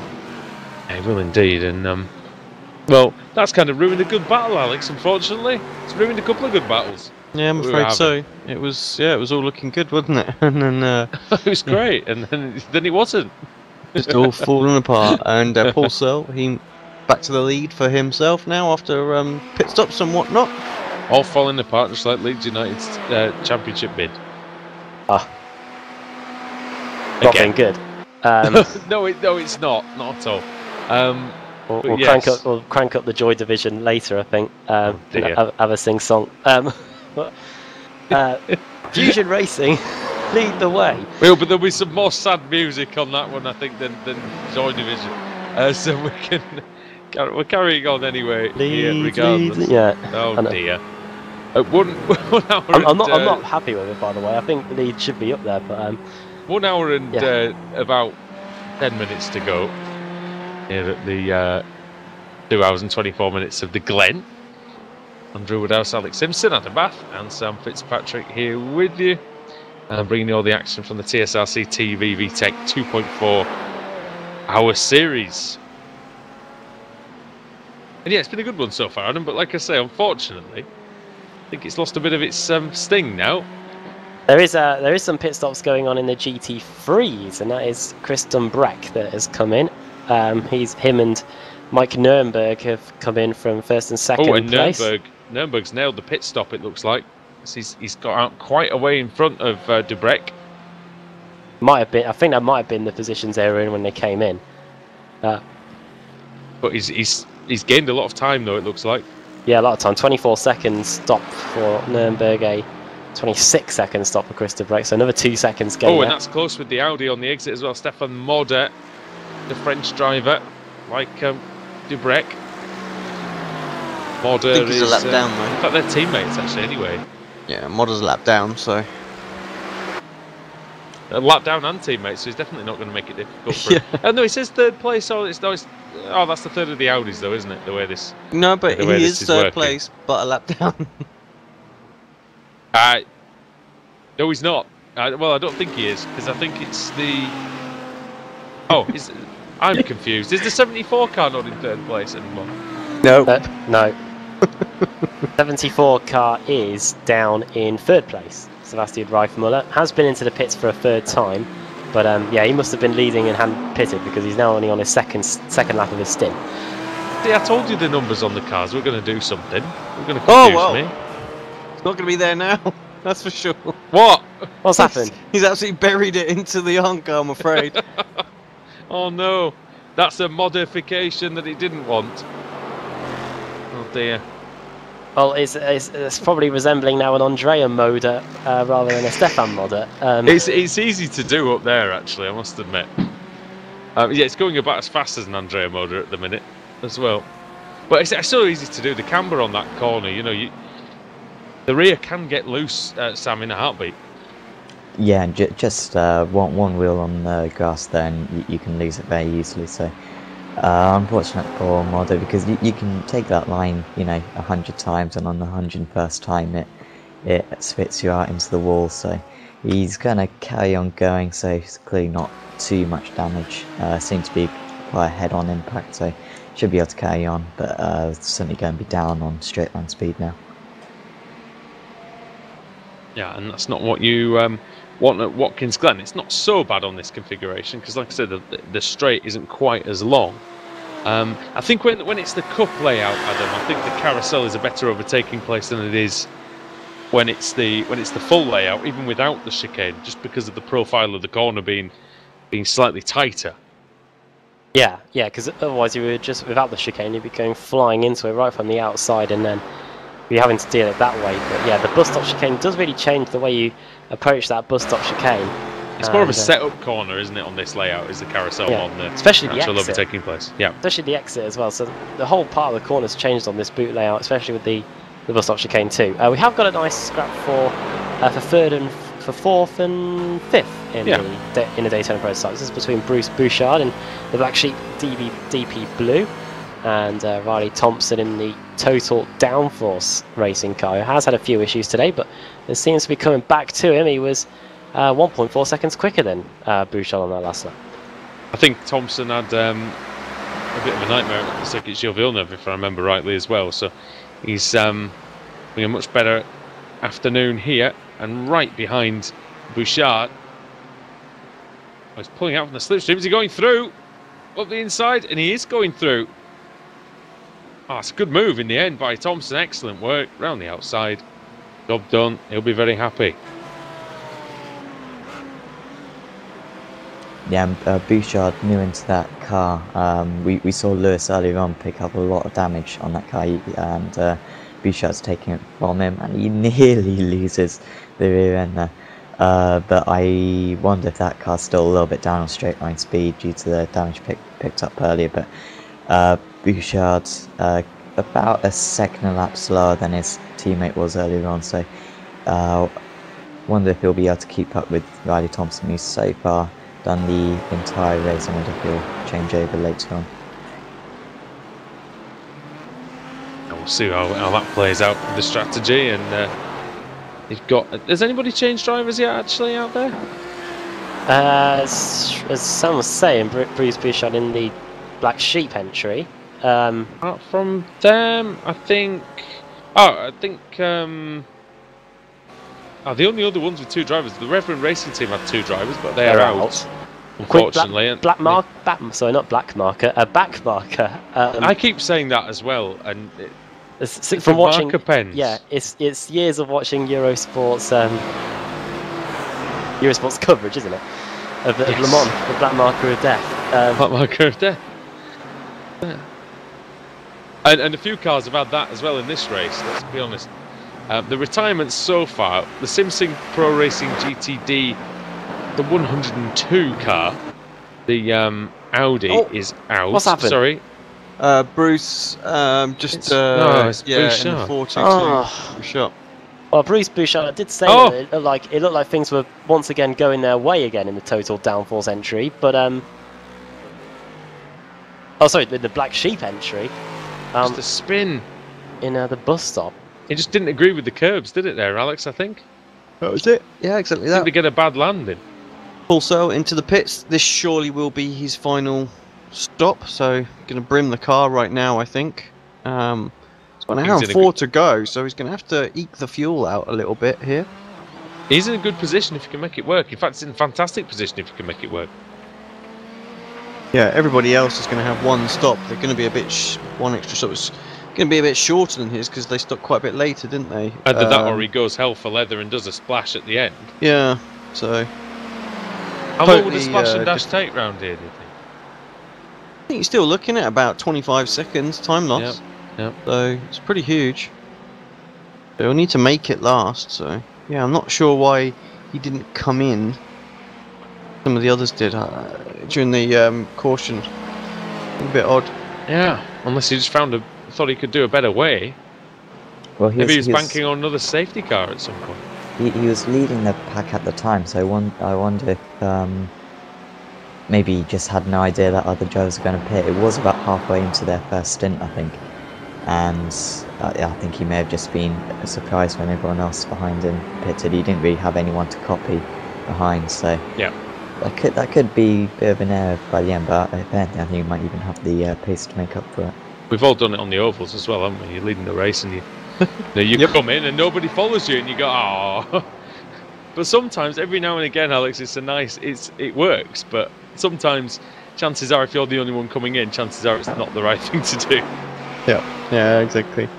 You want the new tyres, try and drive through, but then when there's 20 cars in front of you, you're pretty screwed.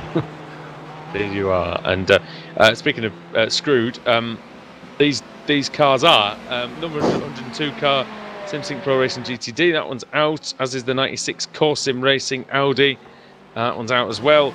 The 14 Reverend Racing Ford, the 22 Ponte Motorsports Ferrari, 702 Racing Community.de Water Ferrari, and the Sassing Racing Team car of Sasso Prozen is also out. The Racing Community.de Fire car is 8 laps down, still in the pits after getting rear-ended. The 365 Road Warrior car likewise, race is done. And then the final car running is Stefan Modder, who we did see going into the wall in the boots section just a few minutes ago. 21 cars still running, Adam. Not too bad. Now one of them's running very slowly, and that's Jimmy Boylan in the Black Sheep Daytona prototype. He did get that 60-second stop and go penalty, but he's still running. He's running in 18th place. Yeah, 18th place, 10 positions lower than where he started, and that penalty really has hampered his race. Now he's now going to have to spend the rest of it having to get past all the GTE cars that are in front of him, and those will be overtakes for position as well. So he's now a lap down, so we'll see what he can do. More than a lap down, in fact he's 3 laps down the Black Sheep DP orange car, and yeah, he's now trundling around trying to negotiate his way back through the traffic. Yeah, it's a pretty demoralising thing to have to do, Alex, really, when you've still got over an hour's racing left and you're down near the back. It's just keep going, isn't it? It's quite hard to get the motivation to carry on. Yeah, I mean, it is tough, but yeah, sometimes you can just enjoy driving the car, you know, and just circulate, and you'd be surprised how many places you can, you know, you can pick back up. I mean, our last round in the Blancpain World Championship, we had a horrible issue where Anton's PC just locked up on him and sent us back like 15 places on the pack by the time the computer come back, and got clobbered about a little bit after that, and come out of the pits effectively at like bottom 3 cars, and it was just like, well, you know, let's just have a bit of fun and drive out there and see what happened, and you know, picked up about 12 places on the final stint through people making mistakes and things, you know. So yeah, and you there's no pressure, is there? So you'd be surprised how fast you can go as well when you're just out there driving, and you don't have that nervous tension of the race, and it's points for the championship as well. Yeah, exactly. Yeah, you know, that's the key thing in it. You know, championships positions are all really about consistency. You know, it doesn't matter what point system you've got. If you're consistently clocking up some sort of points, you're going to be there or thereabouts at the end of the season. How many times do we say it, Sam? You've got to finish the races. Oh yes, and yeah, we've seen that quite a lot. Like earlier on, we had a 3-way battle for the DP lead. Now only one of them remain. 3-way battle for the lead of the GTEs. Now only 2 of them remain. Certainly, attrition has been a big factor today. Usually in the middle of the races where we see everybody calm down and you know, be sedate and well behaved, and just wasn't like that today, was it? No, it really wasn't. We had the safety car, which was for that crash at the exit of the first corner, and things have been going pretty well up until that point. And then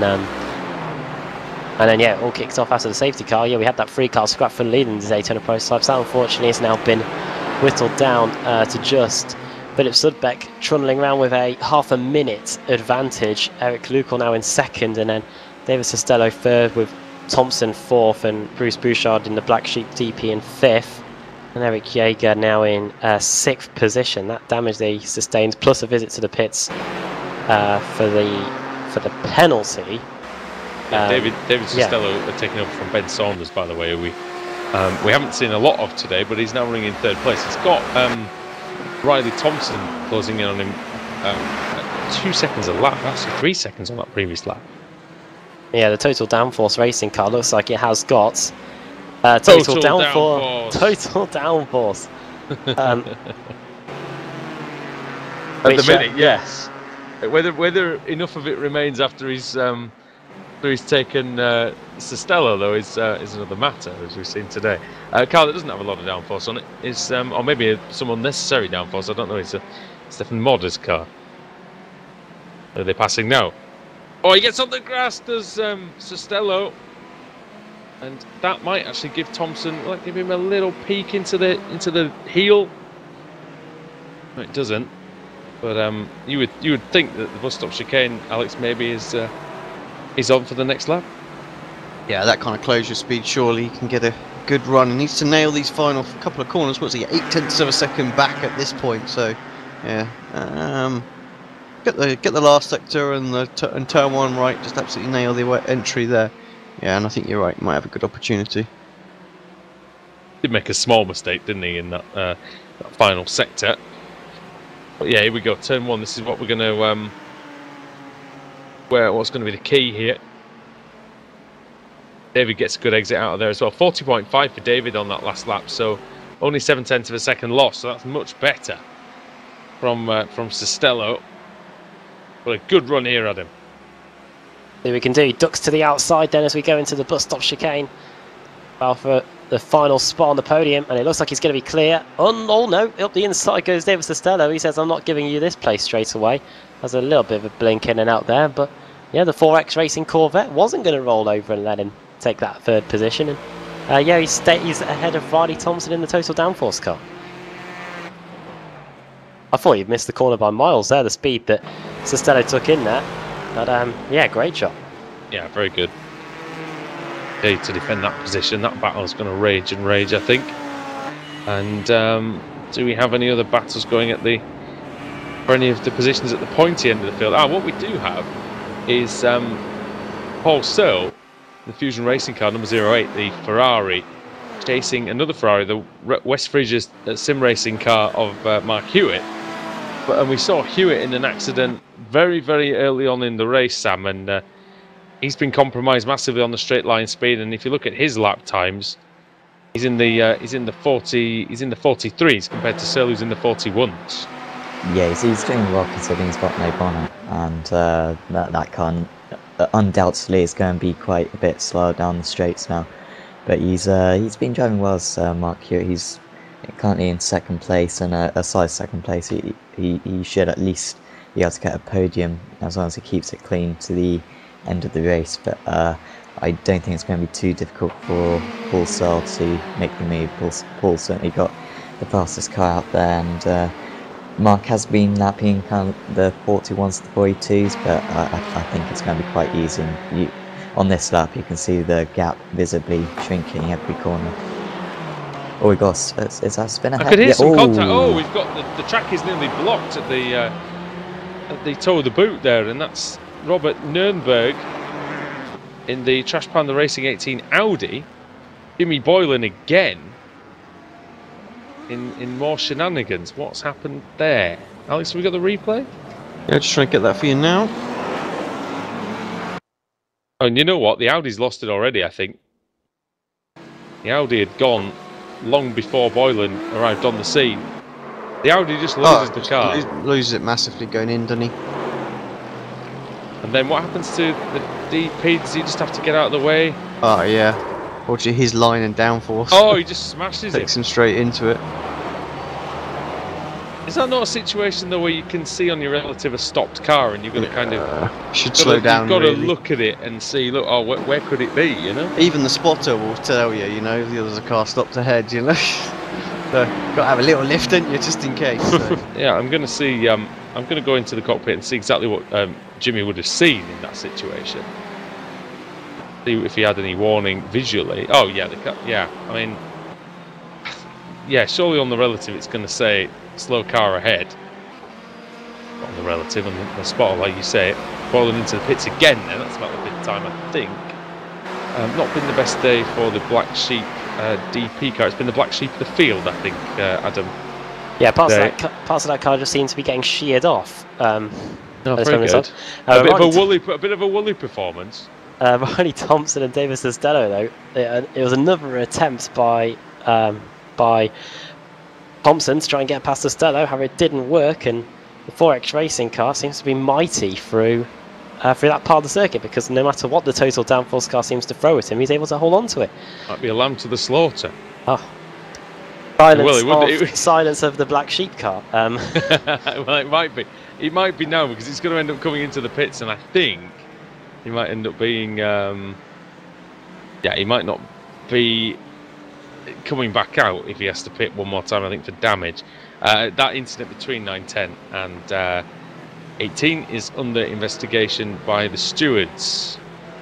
To be honest, it's a difficult one, isn't it? Because I don't think there's going to be any action there, do you, Sam? Because I think it's just two mistakes, really. The Audi loses it on his own, and then the DP comes in, you know, a far higher rate of speed than maybe he should have done.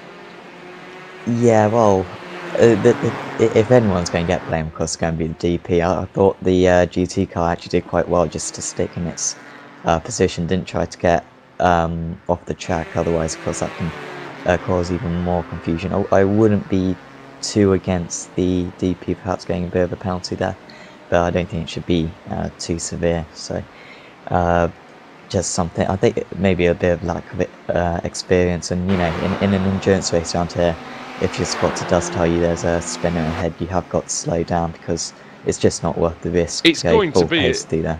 But as well, mate, it's going to be in the middle of the track. Let's face it, in Watkins, there's not really many corners, I think, where the car's probably going to be off the racing surface. It's going to be why we see so many safety cars here. Yeah, exactly. And yeah, I think he could have just, you know, slowed down. Well, oh wow, And there it is, disqualification. DSQ. Disqualification for Jimmy Boylan, causing multiple severe incidents, and I'm gonna come out and say that's probably justified on this occasion. Well, the black sheep, the odd one Black out. flag. Yeah, the one that's causing all the issues is being disqualified. So he isn't the pick of the litter, or well, pick of the herd is the name. I mean, for litter. a black sheep. Yeah. Litter's probably appropriate. The car's going in the bin, isn't it? To be honest, at the end of this one. Going on the plate. Unfortunately for Jimmy Boylan, yes. But I'll be back dinner. in a minute, Adam. Okay, right, race order then, with 50 minutes to go here in the TSRC. As into the pits, Sam, comes Eric Lukol. He was in second place, however he's now come in to make his third pit stop. That is another 17-lap stint for him. Yeah, it's going to be quite awkward actually to... so how long have we got? 50 minutes? Or 50 minutes, yeah, 50 minutes. That's marginal. He's going to have to be careful up there now, Luke, to get to the end. He's going to have to do a little bit of fuel saving. But he should just about make it as long as he fuel saves throughout this stint, does a bit of lifting coast. There probably is a way of working out how long that stint did take for him, but it will be too complicated and it'll probably take the remainder of the 50 minutes. But also into the pits has come Bruce Bouchard, the sole remaining black sheep DP. He's in there now, the car looking a lot better than it did his teammate, and away he goes in an 18.8 second pit stop, and that puts him right down to the back of the Daytona prototype class. And I wonder how long it'll be before we see the leader, our ETA SimSport number 6 car of Philip Sudbeck, come in to make his pit stop. Just the one driver for this one. And Sam, if you had a co-driver for this one, would you decide to take one for a 2.24 hour race? Probably, yeah. 2.4 hours. You know, if particularly if the field is a little bit small, it can get a little bit dark. Of course, out here we've got a good grid, so it's probably quite exciting for these drivers. Thompson into the pits, so he was stuck behind Costello, and I imagine this perhaps as a ploy to try to jump him in the pit stops, because he was getting a bit held up, perhaps a little bit dangerous to try to make the move because Costello was being very aggressive. But Thompson trying to jump into third place, I imagine, with this pit stop. Right, Thompson in total downforce racing car, 18 laps to 18 laps stint actually for Riley Thompson, so he's been able to stretch the fuel an extra lap. Philip Sudbeck in as well, another 18 lap stint, and Alex Simpson, who we welcome back to the commentary box, jacked up on caffeine. This could be a crucial stop with 47 minutes to go. Sam has been saying that they just might miss getting to the end on a single tank now. Yeah, so critical. So could be some serious fuel saving maybe going on to try and get it there. But yeah, brim it full, see what's going on. I thought they could. I don't know why, but I thought when we were. Maybe that's just because of the IMSA stuff that we used to do. But I thought they could make sort of 50 minutes, so I thought they were able to do it at this point. But maybe not. So yeah, I'll go with Sam's knowledge on that one. So this could be exciting to see who's going to make it, who's going to save, or what sort of strategies they're going for. In the IMSA, always Eric Lukol goes for a bit of a drift on his out lap. In the IMSA series, do they limit the fuel, or is it just a mandatory pit stop that you've got to make? No, I think they do limit it to try and force you in. But yeah, I don't know why, but I thought it was some of the. I can't remember what other series we did. We did another series with the DP in, and that was why I thought they could get 50 minutes. So. Other series with the DP in. That's got me thinking now. Wasn't the ASRC, was it? That was the HPDs. I'm going to go back about that one. Yeah. I can't remember. So, obviously, not enough caffeine. The brain cells will start ticking in a moment. David Costello is in, so we're going to get a really good opportunity here, Sam, to see if Riley Thompson's earlier pit stop has paid off. He's coming through. He's just coming down the front straight now. Yeah, looks like he's gonna do it. I think Costello's still in the pits, and yeah, Thompson's gonna easily overtake him there. So that strategy's really worked out. He was a couple of seconds behind before the pit stop, but perhaps took a little bit less fuel, perhaps, I'm not quite sure. But looking good now for third place. He's 30 seconds behind Eric Lukel in the Forex Racing OGR machine, so I doubt he's going to be able to make up that gap, but should be able to come home in third place now as long as he keeps it clean. Costello has also come out behind Eric Jaeger, who's yet to come in for a fourth visit to the pits, of course, because he had that penalty earlier on, Eric Jaeger. So, yeah, he's currently circling in fourth position. Costello will get that fourth place once Jaeger comes into the pits in about 3 laps' time. It isn't slowing Jaeger down at all, though. He was the quickest of anybody on that last lap, probably because there was pit stops going on. 38.4 for Jaeger. Yeah, I think he's driving through his anger. I don't think he's particularly happy up there, but he, I guess getting the fastest lap, it's a nice little accolade, and if he can pass Riley Thompson here, that'll cheer him up a little bit as well, even though he's got another stop to go. But certainly he can get fourth place, maybe catch up to David later on after his pit stop, but I think any further than that's going to be difficult for him after that 60-second stop and hold, and he's now into the pits. Good battle going on in the Fords, Alex, between Backmarker Motorsport and Chapman Racing. Les Meiser and Chapman here. Right with each other as we go down the back straight. Yeah, I think potential move here is going to have to be late on the brakes. The camera ducks out from behind the trees and we get an idea. But yeah, no dice that time. But these two have been racing for a little while now. Good battle as well. 2 Fords here going into the boot section of the circuit with just under 45 minutes to go now, so less than your length of your average IMSA race to decide this one. And how long has it been since their pit stop? They've been on this stint now for 15 laps. I reckon it's not going to be too long before we see these guys coming into the pits as well. Got them, yeah. It's usually about a 16 lap stint, so yeah, could see them in any time now. Right, I will leave you in the hands of Alex and Sam. I think Andrew Woodhouse will be back in a minute. Yeah, I'll hand you over to them. Cheers, Adam. Thanks very much, mate. You enjoy, and yeah, we'll see this out.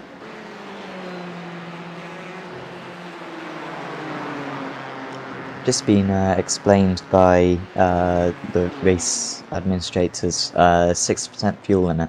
So these cars can't go 50 minutes, probably going to be more like about 30 minutes instead. So yeah, still probably, well, yeah, I guess everyone still got at least one more stop to go. A couple of drivers still with 2 more stops to go, but yeah, explains quite a lot why the stints have been a bit shorter than what would be expected. Yeah, it makes some sense. So I think people, yeah, let's say it's certainly no one's going to be saving fuel. So thanks very much for clarifying that as well. So I think the more of these we do, we'll pick up on those little things and some of the strategies and whatnot. So, but I mean, I'm just looking at the battles out there. It really is this battle for 5th and 6th place at the moment in GTEs. Unfortunately, we have lost quite a few people.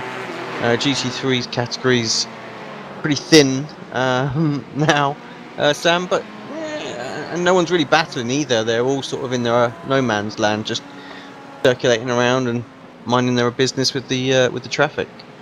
Yeah, Nürnberg was having a good battle with Dubrec earlier on, but those two have separated now to 17 seconds. Nürnberg just seems to have probably about half a second a lap faster than Dubrec out there, so that one's kind of fizzled out. And the GTEs, I guess we're still not quite sure with Paul Searle with that alternate strategy. We're not quite sure if that Fusion Racing car is going to have to make an extra pit stop perhaps. Yeah, I mean, he's constantly reeling in Felipe at the front now. So what was it last time? About 0.6 of a second the last lap. So I mean, I think that gap's going to come down to nothing anyway. So even if they do both have one more pit stop each to do, I think he could catch this up and win it, and that'd be pretty impressive to do with one extra pit stop. So been pretty phenomenal drive. No real major mistakes that we've seen from him, apart from maybe that strategy call.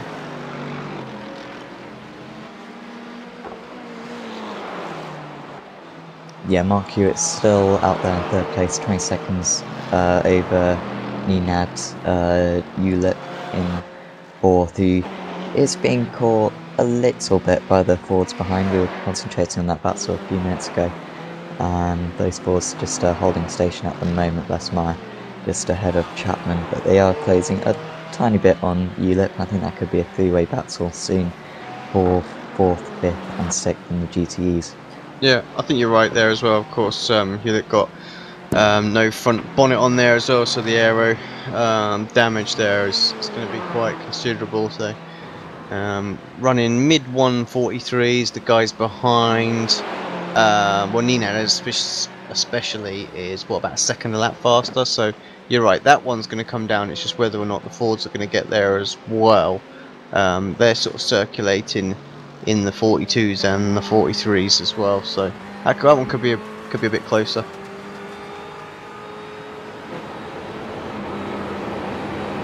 Just looking actually at David Costello, all of a sudden quite an increase in pace, and started to close down Riley Thompson quite a bit. Gap earlier on in this lap was about 5 seconds, and Costello's taking quite a lot of time out of him, down to 3.5 seconds now. Just quite an increase in pace from him, into the mid-39s earlier on. He was in the mid-40s, so perhaps we will have a good battle on fourth, third and fourth, and to see who gets on the podium. Thompson a 41.2, so a slow lap for him, yeah, and a 39.5 for Costello there, so yeah, like you say, great lap. Actually only a tenth or so off of our leader at the moment, so carries on like that. Only Thompson really is in range. He's never going to get up to Eric in second place, although lapping fast enough to close a massive margin, but he's the best part of 70 seconds behind at this point.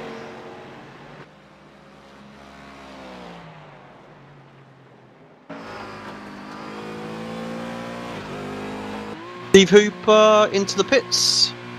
So what is this? This is stop number 3 for him. And he should get to the end. He's got 40 minutes, or maybe that's a little bit too far if anything. So yeah, 60%. No, I think we'd be okay here. Gotta be very close. Yeah, we'll just have to wait and see. I think on there. Try and learn what's going on. Yeah, coming back out into the, I think it's behind Mike Nürnberg, who's a GT3 car, so that could be a little bit awkward for Steve Hooper to get through that. He was near the tail of the GTE field, and could still fight Jack Turner and Jos van de Ven towards the end of this race, but yeah, Hooper's just going to be on his own now, just got to set some good laps, try to make up a bit of track position, and yeah, see how far he can get that Ford GT up the field. Thompson has somewhat sort of stifled the charge of Costello now with a 1:39.519. They were a couple of thousandths of a second between them that time by. So yeah, he'll need to keep whacking in laps like that, I think, to prevent from being caught up. I do believe we've been joined by Mr. Woodhouse again. Yes, hello. Hello, sir. Sorry about that. That was supposed to be a 1 minute break, and it turned into 10. So I do apologise. Yeah, Mr. Bath has left us as well. So oh well, the skiving little. Never mind. Yeah, that's it. So I mean, not too much has changed since you've been away. To be fair, we've had a couple of pit stops and things like that. Just confirmed that we've got a 6% fuel limit. So. We're still expecting one stop from the DPs out there, but some of the GTs might be able to make it to the end now. It's looking interesting between the Ferraris, though, mate. I reckon. Gaillard is he's getting closed in at 0.3 of a second. It's gonna be close. And Hewitt into the pits as well. That's if Seoul can make it, though, isn't it? Yeah. We weren't 100% sure, were we, really? He pitted not too long ago. Is that right? When I come back, did I miss he just that? coming out when he was pitting? Nope. I think he pitted more recently than Gaillard, I think. Pitted lap 43, Yeah, And, Gaillard was Gaillard- 39. Yeah, correct. So he's got a little bit of advantage. That could actually be quite important at the pit stop. He can take maybe 10 less litres of fuel. That if he's within a second when the pit stop's coming round, that could just be enough for the overcut at the pit stops. Yep. It's going to be interesting anyway. He's quicker. Gaillard has picked up some speed. We'll see if that's going to be enough. And I think the Fusion Racing car, it was the class of the field at the beginning of the race. It's pole position in the class, 9th on the grid. And yeah, we'll see what lap times are this time through. Philippe Gaillard then, into the pits he comes. The Gaillard in then for his final stop, and in comes Searle as well. So we're going to have the showdown that we wanted, Alex. We're going to have these two battling it out in the last half an hour. Yeah, that's good. That's what we need. There's not too much else going on out there now, isn't there? So as much action as we can get is duly needed. Yeah, certainly is. Well, did he overshoot his pit stop there? It just seemed to... Yeah, I think Gaillard lost a few seconds there. He had to reverse back into his pit stall. So that I think they started their pit stops at identical times. So this could be really close. Actually, I think he might just have the advantage, Mike Sarlin. Oh, he's gone. He's got the advantage. Low By amount quite of a fuel long way. needed as well, wasn't there, because of his alternate strategy? So, And is it a penalty for Gaillard there as well? oh, that's just a double, triple whammy, I think, Gotta isn't be, it? yeah, it's And gotta through be. goes the 71. Is that the 71 car? No, it's not. The 71 car is in Nena Dulip in the Cruise Control Motorsport car, which was now onto the podium. What's the red Ferrari that just went past? We have Jack got the Turner. 20. Yeah, he's a lap down, but we have got the 27 of Mark Hewitt, who has gone past, of course. He's got a lot of damage, so I still feel like we'll probably have a good opportunity to close him down. But he has he has done 3 stops though, so Going to be fast now, those guys, isn't he?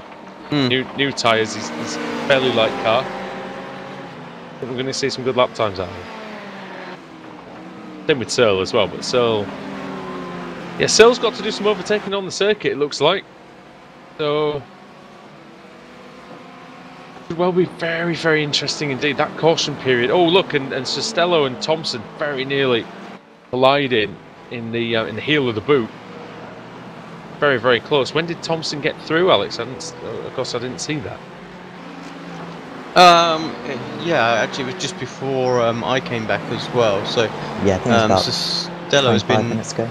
Yeah, Costello has been sort of running him back down again in the sort of the 39 pace. So I've just seen as well there was no penalty issued unless there was some sort of speeding penalty, because he was a 50-second stop for Philippe there as well. So, but nothing. Yeah, there wasn't a penalty issued like an official penalty from the race control. Exactly. So, but just a 50-second stop tells me something not quite right there though.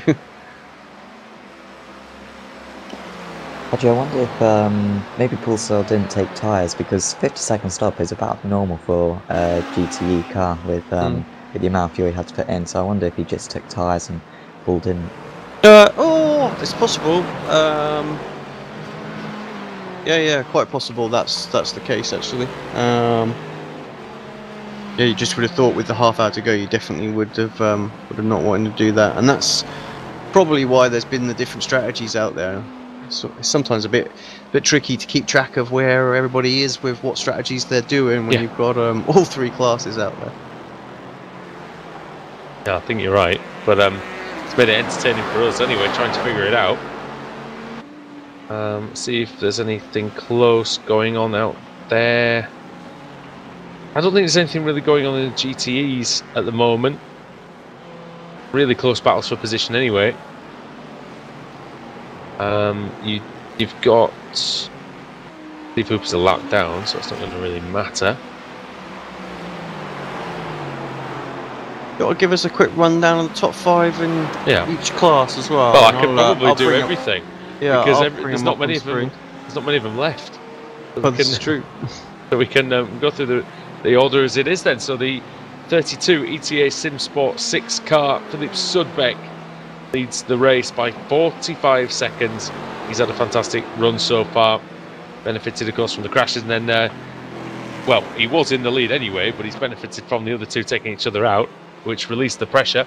58 4X Racing OGR car with Eric Lukel is in second place. I think he'll be very happy with that. It's like 7th on the grid. Then Total Downforce Racing and the 4X Racing car battling it out. Riley Thompson ahead of David Sestella. That's 3rd and 4th. You can see them on the screen now in the same shot.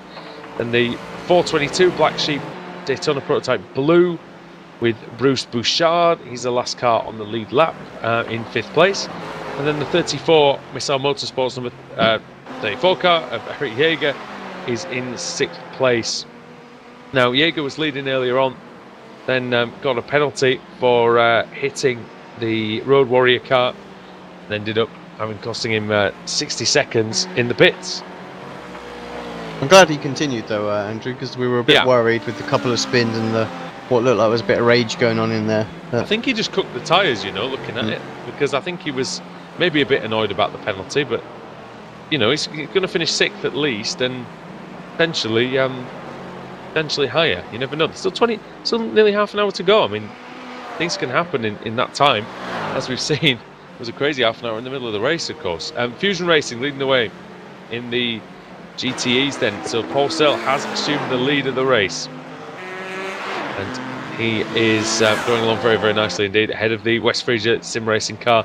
Mark Hewitt, he took a lot of damage in an incident earlier on in the race, and he's been suffering with that for all the proceedings really, and done a brilliant job to be in 2nd place.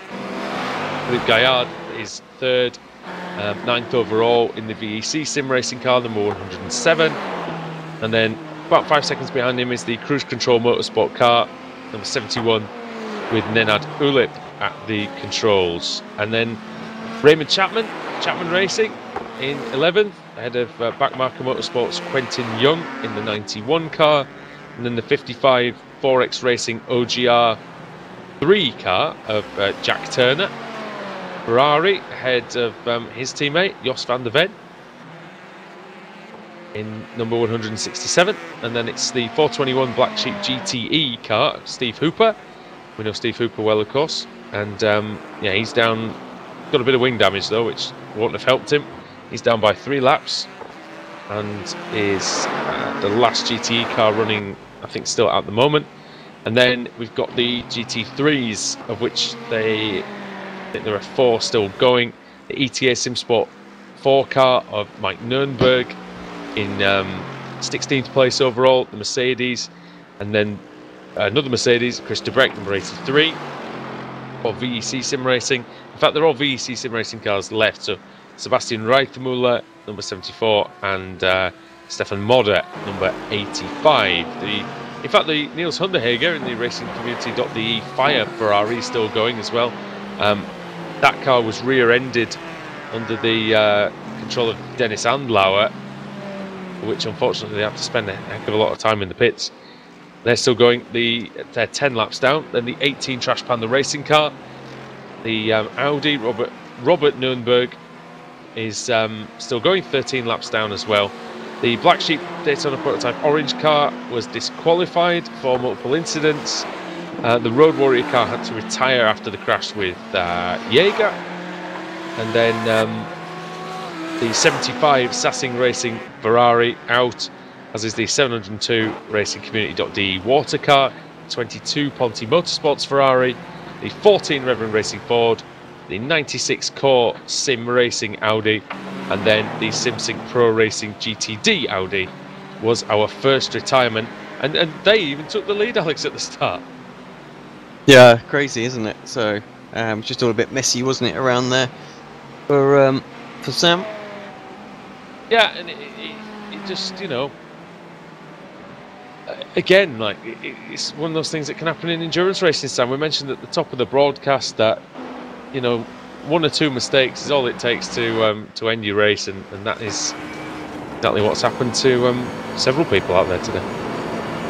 Yeah, for a lot of people it was just the one mistake, particularly that incident in the DPs with the Jaeger incident, where it just you know, a little bit of contact with the rear end, and then a big big impact, and both their races were kind of ruined. So yeah, it's there's a trait of endurance racing, and the drivers still out there right now have done a good job of just keeping it clean.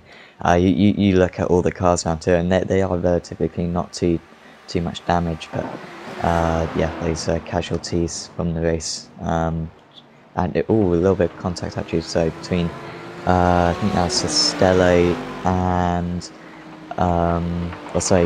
Reith Miller and Riley Thompson just making a little bit of contact at the bus stop. But yeah, the drivers still out there doing a good job of keeping it out of the walls. That's what it's all about, Alex, isn't it? Keeping it out of the walls. Yeah. Around Watkins Glen. I mean, it's hard. It's easier said than done, isn't it? I mean, it is here. Obviously, they're so close. You know, you just go onto the grass here, there, and everywhere, and you know you can easily spit you out into the wall. So yeah, those are key. Right then. So, what's the official time remaining? I can only see the session time. 25 minutes exactly. 25 minutes. Okay, so that's how long drivers have to survive. And again, like we said, easier said than done at some points during this race for some. At the moment, the ETA SimSport car, Philip Sudbeck, leading the way overall. 48 seconds is his advantage, and you can see that not slowing down out there, Sam. He's putting in an absolutely astounding metronomic pace, absolutely consistent as hell, really. That's about all I can describe it as. Yeah, honestly, I think he's probably got quite a lot more up his sleeve. He's so consistent, and sure, if he had to, he could probably pull out a few more faster laps, maybe claw out a few tenths, but of course at this stage of the race it's not necessary. It's quite interesting actually to see Eric Lukal in the Forex Racing OGR car, despite being the for the past few laps being the slowest DP out there, and he's second place, and a comfortable second place. And it just shows the value of keeping a car clean. And yeah, he's done a really good job today at just making sure that he hasn't made any mistakes. And actually on that lap he was quicker than the two behind them. However, they are battling now again. We had a incident with Robert Nürnberg in the Trash Panda number 18 car in the final corner. He's already been in the wars today, Alex, and it seems to continue. Yeah, For Nürnberg. It's not getting any better, is it? But What you're exactly right. happened? Thompson, It's a spin. Costello, very close. Been in the second to last corner, by the way, for Nürnberg. Oh, right across into the wall. Heavy impacts from both the front and the rear of the car. I think was that car fairly clean before that? You know what? I think it was actually. There's a bit of damage on the front, and now there's a lot of damage on the front. Costello into the pits. Oh, late on the brakes. I think he just about gets it stopped. So, when was Thompson into the pits last? 53. Yeah. So we're on 68 now. Well, he's on 68 now. So Going to be one more for him. So maybe so they're going to try and do this in the pits rather than actually on the track. well, it might be easier because I mean we've seen with the Daytona prototypes, it's not easy to overtake here at Watkins Glen. The dirty air and with just the fact that the track is fairly narrow. A quick one while we were on the subject of the track. We've talked a lot about it today and how we do like it. Do you think there's any scope in future, obviously without knowing a lot about the surrounding area, would ever a Grand Prix be possible back here again? I don't think so. I think Modifications maybe? Or? Yeah, I mean the track would have to go through some major modifications for it to happen. So, yeah, I just can't see it happening, to be honest. Can you imagine this place with a bit of, you know, refinement and a bit more sort of, you know, maybe a bit of a, maybe extending a straight or two, or maybe. I mean, the Cup cars what go I mean? here, don't they, regularly? So The NASCAR, yeah. you would think that there would be a little, you know, they would get some reasonable investment in from that side of things. But I think if there's going to be any modifications, it's just going to be as Thompson comes in. It would just be more for the Cup cars than anything. So I don't think it would be, you know, they're not going to look at the boot layout, for example. So Yeah, yeah. I think there might have been some little adjustments for the cup layouts from memory as well. Yeah, there's been a few changes, I think. I think if you were going to make it like a grade A circuit, you'd need to pretty much change all of it. Like the iconic cup turns 2 and 3, that just couldn't be allowed in F1 racing. So you'd have to completely redesign the circuit. I think it really loses its core in that case. Yeah, I think you're definitely right. And it's close between Thompson and Sestelio, but I think Thompson's still going to have it. Yeah, he's come out, and actually there's a much larger gap now than there was. 13.1 seconds for Thompson. It's only a 15.4, so not quite 2 seconds, but on the track it's 4.5 seconds now. So must have had a better outlap as well, better in-lap as well then. So he took advantage though, didn't he, of that one lap where he didn't have him behind. Push on. Just to really get his head down. As Tony was saying last night, eyes forward and really concentrating on the task at hand. And some are right in saying with the DP as well, the outlap is not necessarily the quickest lap though, because it's takes a little while to get the pressures and temps into the right zone. Yeah, I think that is the case. I think I'm not quite sure what it's like anymore, because I think they made some modifications to the tyres quite recently. But I think before it was like that, but now it takes a couple of laps for the tyres to properly warm up. Oh, sorry, go on. Yeah, I was going to say, we may see Sestelio come back towards him, and in fact he already is doing that. A gap from 4.5 down to 3.7. So yeah, his car's just in a bit of a better place as he's 1 lap extra, getting them into the right zone. By the way, as much as we'd love an F1 race or even the WEC to come here, I mean, the track has such character and a real challenge about it. And this is the thing that we've been saying all day, really, is that just how good it is for racing. Because, like I say, you do get punished. You can't take liberties with the circuit, Alex. And I think that's one thing. Like you say, if it was modernised, it would certainly lose that, and you'd end up with another one of those sort of tracks where people are cutting corners and silly things are happening, and maybe slightly better racing, but maybe a bit blunted. Yeah, I think you're right. I think that's exactly what you'd get in the end. Maybe do with the resurface. I don't know if it's had a resurface in a while, but yeah, I mean, I think it would be great to see like WEC go there or something like that. So I have to say, I am a little worried with what the future of that series is going to be now. The major manufacturers are slowly pulling out of LMP1. Well, LMP1 is staying as well, So Manor just announced, I think, last week that I saw that they're going to go into LMP1. So jumping onto the sinking ship, potentially in that case for Manor. But it could be some good exposure for them, If they're the only ones left, then they become the kings of the castle, don't they? Yeah. And they can put a few cars in and then they battle it out for the win. But I think WEC is in good shape in general. I think with the LMP2 class, which has been fantastic for a few years now, and an LMP3. I think LMP3 is a logical step to put in as well. Well, with the manufacturers from America getting involved in the DPIs and the P2s, could well see the P2s becoming the P1 class in maybe 5 years or so, and then LMP3 being promoted to LMP2. But and then maybe having, would you have the Daytona prototypes along with it then, or something different? Probably the Daytona, the DPIs and the P2s kind of merging together. Oh, in the same regs, maybe. Yeah, and kind of having different engine suppliers from America. I think that's what they're trying to do at the moment. Get more manufacturers involved in designing engines for the DPIs, and then maybe that can be promoted to the P1s. But they're still trying to pursue the hybrid technology, I think. But David Sestelio's in the wall side. I wondered where he'd gone actually, and I was just looking and saying that Thompson looks like he's going along quite nicely. Oh, and he's had an incident with the Ford GT. Oh, and he's rammed into the Ford GT there. Under braking, went in far too hot, bang, and that is the That's Steve Hooper, who's been in the wars, Alex.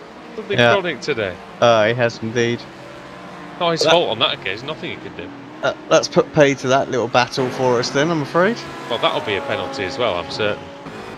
That was a big mistake. Oh, it was. That's a big mistake. Big mistake, and he's lucky he didn't end the race of the Black Sheep GTE car. So that would have been a big issue. The race director has flagged out the incident between cars 058 and 421 under investigation by the stewards, causing a collision. Yeah, so I think that's a slam dunk as well, isn't it? Hooper has had to come into the pits actually there, so I wonder if that's scheduled. Damn, or whether he might have even received a meatball. Yeah, doesn't look like he's got any damage. Yeah, he last pitted on lap 56, so he's only gone 12 laps. Yeah, I don't know, to be honest. I imagine there's a meatball. The thing with the Ford is that you can get pretty much no visible damage, but if you damage one of the rear wheels significantly, then that can be, half an hour in the pits potentially. So can be quite costly. Just a little bit of minor damage in certain areas on the car. Yeah. Somebody's shouting at race control. I think they've seen it, don't you worry. 60-second stop and go penalty for avoidable contact for David Costello. In fact, so that was avoidable contact and reckless driving. I think it was just a mistake, to be honest. Yeah. But now 11 minutes of repairs for the Ford. 11 minutes of repairs. Basically, the race over then, isn't 15 minutes to go, yeah, and they were sitting in... Where were they sitting, actually? Ford. Oh, they were quite a way down in the class, but still, at the end of their race. And Drew Eccles, who was driving that car earlier on, not happy at all with that. Yeah, I don't blame him. He's the one shouting at race control, but yeah, I think they understand what's happened there. I don't think you need to bring that to their attention. Not like that. Not with the caps lock on, anyway. I don't think. No need to shout. No, I would be shouting. I'll be honest with you. I would be shouting. I'd be very annoyed because that is not a. God, can you imagine that is not good. You drive 2 hours, Sam, and then somebody makes a mistake. Yeah, I'm pretty sure it wasn't intentional, but still a bit of a mess, wasn't it? Yeah, quite frustrating. And I think that Ford's been had a bit of damage all the way through, so he's kind of been limping that car around for the entire race, and then so he smashed into the barrier pretty hard. And yeah, like I said earlier, like the damage there wasn't a powerful impact. It was just that specific area on the car. It must have just been to the suspension, damage. Because there's no bodywork damage on that at all, apart from the rear wing, I think, is damaged, and there's maybe a tiny bit on the left-hand side. But yeah, they damaged the wheels, because having to come into the pits, and so it was a black and orange flag, Alex, as we suspected, and not what you want at all with such little time left. No, not at all. Yeah. Can understand really why the frustration sort of built up there. If you make a mistake yourself at that point, then yeah, you deserve all you get. Yeah. But if you somebody runs into you and effectively ended the race for them, so. And it's just one of those sort of typical things where you sit there and you just go and the HPD drivers or DP drivers, that they just sort of send it up the inside and think they can get the car stopped, and actually would have made no difference to have stayed behind just for another, one corner. There's not really going to lose a great deal of time there in the great scheme of things. So, and obviously he's trying to catch Thompson, but and I think they have retired actually. The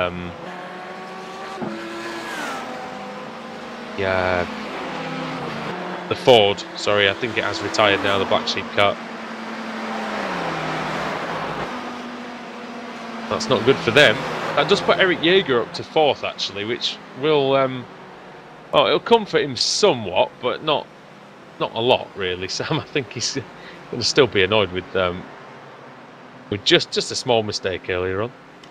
Yeah, he's pushing like mad right now. He was 1.5 seconds faster than Riley Thompson on that last lap, and he's 15 seconds behind. But I don't think it's going to be quite enough. Yeah, like if it weren't for those spins he had before the stop go, he could have well been around his tail right now. But yeah, he's going to keep on giving it a go. He's got nothing to lose. Well, maybe one position to lose, even if he does crash. But yeah, he hasn't really gained that much on this lap. He's going to have to be very lucky with the traffic to have any kind of chance of a podium. Another reason why Eric Jaeger's going to be pushing hard is because the leader's not very far behind him, so does need to keep going, make sure he doesn't go a lap down, because actually if he stays in front of Philip Sudbeck, then even if he does make a mistake, for instance on the last lap or something like that, then yeah, he's not going to lose any spots. So, importantly, if anyone runs out of fuel, he might pick them up as well. That's true, and which can happen. I mean, we're not expecting any issues for anybody, but you never know. Yeah, we thought that in the Club 73 series here, though, didn't we? And look at how many people run out of fuel. Yeah. So we can never underestimate, can we? Just how badly people can calculate the fuel. Trust me, I'm an expert at that. Oh, there's contact. That was GT3 into DP there that time. So. Oh, I think Dubrek must have got a little bit bored. He's not really been in anything for the last sort of hour or so. And yeah, the second place Mercedes getting into Riley Thompson, and that's not going to help Riley Thompson though, Sam, in his battle with Eric Jaeger, which isn't a battle yet, and he might not know it is a battle, but he will soon enough, I think. Yeah, he needs to keep his foot down. Well, it's down to, well, for a second there, it's down to under 12 seconds. Still 12 seconds. He's actually gained a lot of time on this lap. It could be about 3 seconds. Yeah, he's got past this traffic nice and quickly. That Ferrari, Paul Searle, I think that was, yeah, in the Fusion car. And they're going to investigate Dubrek for that incident with Riley Thompson. The incident between cars 56 and 83 being looked at. I think anything that gets a car contact should always be looked at. Well, anything that results in damage, I think definitely, which actually for the DPs usually does, doesn't it? We saw somebody destroying his front end just by running over the grass and the curbs earlier on. So, and it's a warning for the 83 car for avoidable contact. It was a minor hit. No, they didn't spin out or anything like that, did they? So I think that's a good call from race control. I think it's fair, isn't it? Not massively damaging to Thompson, but still annoying. And it's not bent the wing. I think if it... Oh no, it has. It's bent the end plate. The end plate's bent, but the actual main element isn't. So maybe a little bit of extra drag there for Thompson, but actually give him a bit of extra downforce. A bit like what we had at Le Mans, Alex, when the wing was bent. It seemed to handle better. Wasn't going as quickly, of course. That's probably why. Well, I think that's why, exactly. Never did rerun that race, did they? No, they didn't, but we'll be getting towards the next one soon. Yeah. That'll be our time to shine, my friend. Right, so what's the gap then? Be interesting to see what the gap is between Jaeger and Thompson this time round. It was 13 seconds. Thompson just come across there with a 1:39.8. Pretty good lap, actually, from Riley Thompson. In fact, that's his best lap for about 15 laps. Yeah, very good. Made the car faster, I think. 11.6 seconds, so 4/10. Oh no, that was 1.2 seconds. Sorry, I cannot count for the life of me there. 1.2 seconds gain, so alright, it'll be close-ish, but not particularly. Eric Lucas still going around as well in second place with clean car. Sam, you can't argue with that after 2 hours and 15 minutes. Yeah, been in quite a nice Sunday drive really for Lucal. A little bit of a slide there, but yeah, he's just let everyone else have their incidents, and he's just driven straight through. That's going to be quite a nice second place. He hasn't really had to push for the past probably hour or so since all those incidents at the front of the DP field, and yeah, going to be a really good result for him. Yeah, I think you're right, and I think he'll be very pleased if he gets to the end in P2. Have a look at the GT3s then. So Mike Nürnberg is leading the way. He's quite a way ahead of Christer Breck, only about 15-20 seconds. That is good day's work, Alex, as well, isn't it? From I think he was on pole. Yeah, he was on pole. So he's just I mean, made a nice drive, hasn't he? For himself? Yeah, I mean, just pulled away. There's been accidents behind. He's kept himself out of trouble. We haven't really featured too much on the GT3s, I'm afraid. They've not had an awful lot of airtime out there, but yeah, that's really just because they didn't battle. It's all been about the DP and the GTEs today. Yeah. And yeah, because they've kept it clean, haven't they, the GT3s? So the Audis have had some issues, actually, haven't they? That's one of those circuits, I think, where the Audi's going to suffer a little bit, Alex, because it's a little bit bumping. It's a little bit sort of... the curbs aren't high, but they're a little odd in places, aren't they? Yeah, they're sort of... Yeah, they are, like you say, they are a bit odd. I think that's the only way to really sort of describe them. I mean, the final corner and the sort of couple of corners before that as well. You hit that, and also just we went through the toe there. You catch that on the inside. You go a little bit too tight. It's kind of like almost like a brick. It's sort of solid. 90-degree angle. It really does upset the car a little bit. So you have to just be careful not to clip those. But yeah, some of the runoff ones are absolutely fine to use. That Mercedes, I hope not to curse him, but looks absolutely pristine at the minute for Mike Nürnberg, and he'll be hoping it stays that way. It is a nice looking machine, though, isn't it? Really, the Mercedes, Alex. It's pretty elegant looking, and it's pretty powerful looking car, isn't it? It's a beast. It sounds lovely, and yeah. We'll go on board for a lap. In the flesh, it's just an absolute animal. Why don't we go on board for a lap and we can hear that noise for ourselves? Got the F1 style steering wheel in there as well, which we'll appreciate. We head up through the S's, flat out, no real lift there. Bit of a shift at the top. And of course, normally you have quite a way to think about the carousel, but here we've got the bus stop, so use all of the curb on the way in and on the way out as well, just to maximise the line through there. You have to be sort of patient for the carousel, get the front right tyre hooked onto where the camber groove is, and that helps pull you around there. Same again for the chute, important to get that car sort of straightened up for the exit, get on the power, and then through the toe. Interesting line into the toe, went into the corner really early. I normally follow it a lot wider initially. Using the camber, wasn't it? Yeah, to pull it around. I mean, that's kind of what you want to do, but it's kind of, the line is usually on the new, just on the inside of the new tarmac. That seems to be the best key, just like he's done there. As you can see that little bit that's just been put there, and then on to rejoin the cup circuit, and you can see that high curb on the left, like we were on about. That one, just as tricky. You catch that, you're going to know about it a little bit. Again on the penultimate corner. That one's not too bad, but this final corner can be a bit of a killer. If you hit that one, you can find yourself in the outside tyre wall very, very easily. And that pretty much is your lap. That last corner, mate, especially, is a very, very odd corner, really, isn't it? Because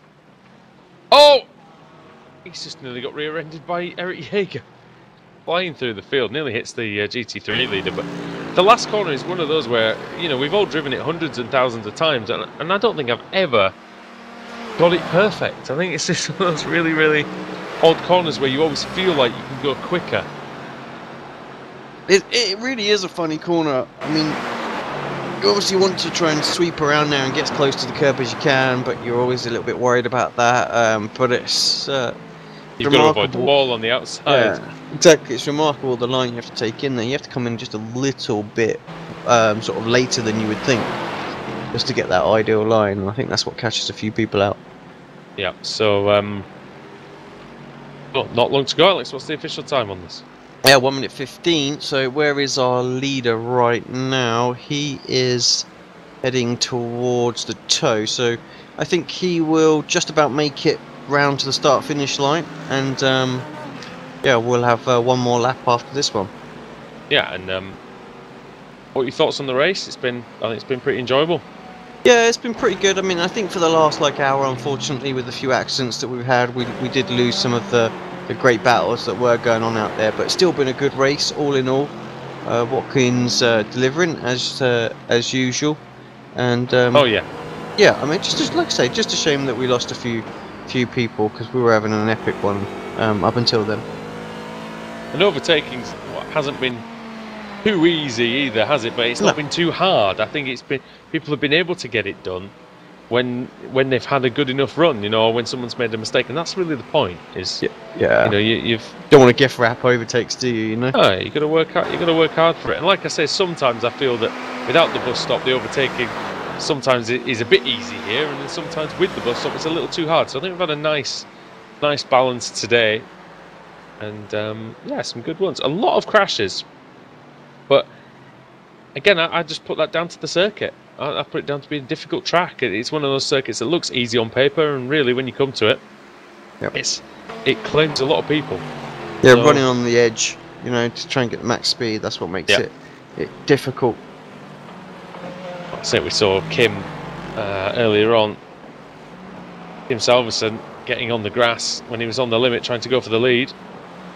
So Sudbeck is about to overtake Paul Searle as well here. So that'll please Searle. Actually, we'll have to do another lap. Yeah, I was about to say, and yeah, we're going to have both leaders possibly coming across the line at the same time. Will he actually take him or not? I think I think he's going to take him. He'll take him now up the inside. Still gives him the space. I think he knows it's better to wait and yeah, just let him go through. So here we go then. 2 corners to go then for Philip Sudbeck and the ETA SimSport 6 car. In the final corner we go at Watkins Glen, and he is going to win here. Take the victory at the 2.4 hours of the Glen. Congratulations to Philip Sudbeck, and congratulations also to Paul Searle, who took the pole in the GTE class and takes the victory nicely. And Mike's just come across the line as well for the GT3 victory, so they're all 3 of them together, literally. Boom, boom, boom. Oh, brilliant. And Stan, well-deserved wins for everyone, really. Excellent driving. Yeah, and just just looking at the that's between Raymond Chapman and Quinton Young. Quinton's been behind him for so long, and he had a go on the third to final corner. He's going into the final corner now. He's trying absolutely everything, but I don't think it's going to quite be enough. Might be close, but yeah, he needs to hope that he runs out of fuel, but no, it's not going to be enough across the line.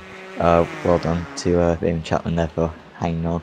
Top forward as well, I think. But yeah, really good drive from the race winners out there. Sudbeck really dominated from once Jaeger had that incident, and then also Paul Searle, definitely the fastest driver out there for Fusion Racing.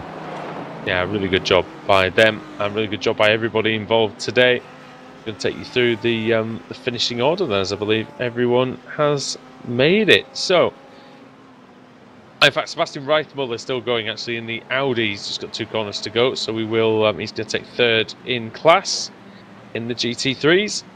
The leading Audi coming through VEC Racing over the line and takes the win. Right.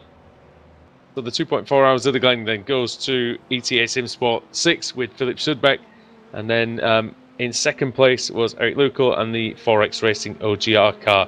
You'll be ecstatic with that, I think, from, like I say, from 7th on the grid. Riley Thompson in 3rd for Total Downforce Racing, and in 4th was Missile Motorsports and Eric Jaeger.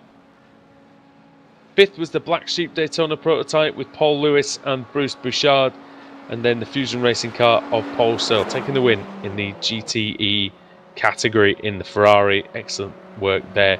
And then Ben Saunders and David Costello, the 4X Racing Corvette C7 Daytona prototype 058 car, finishing in 6th in class. Then in 8th place was the VEC Sim Racing 107 Ferrari of Philippe Gaillard, who I believe was run out of fuel on the cool-down lap. So he didn't have a lot left. It's a good job he did get lapped, isn't it? Because he would have been in trouble. And Ned Adulip in the cruise control motorsport car, who shared the car with Stefan Spantig.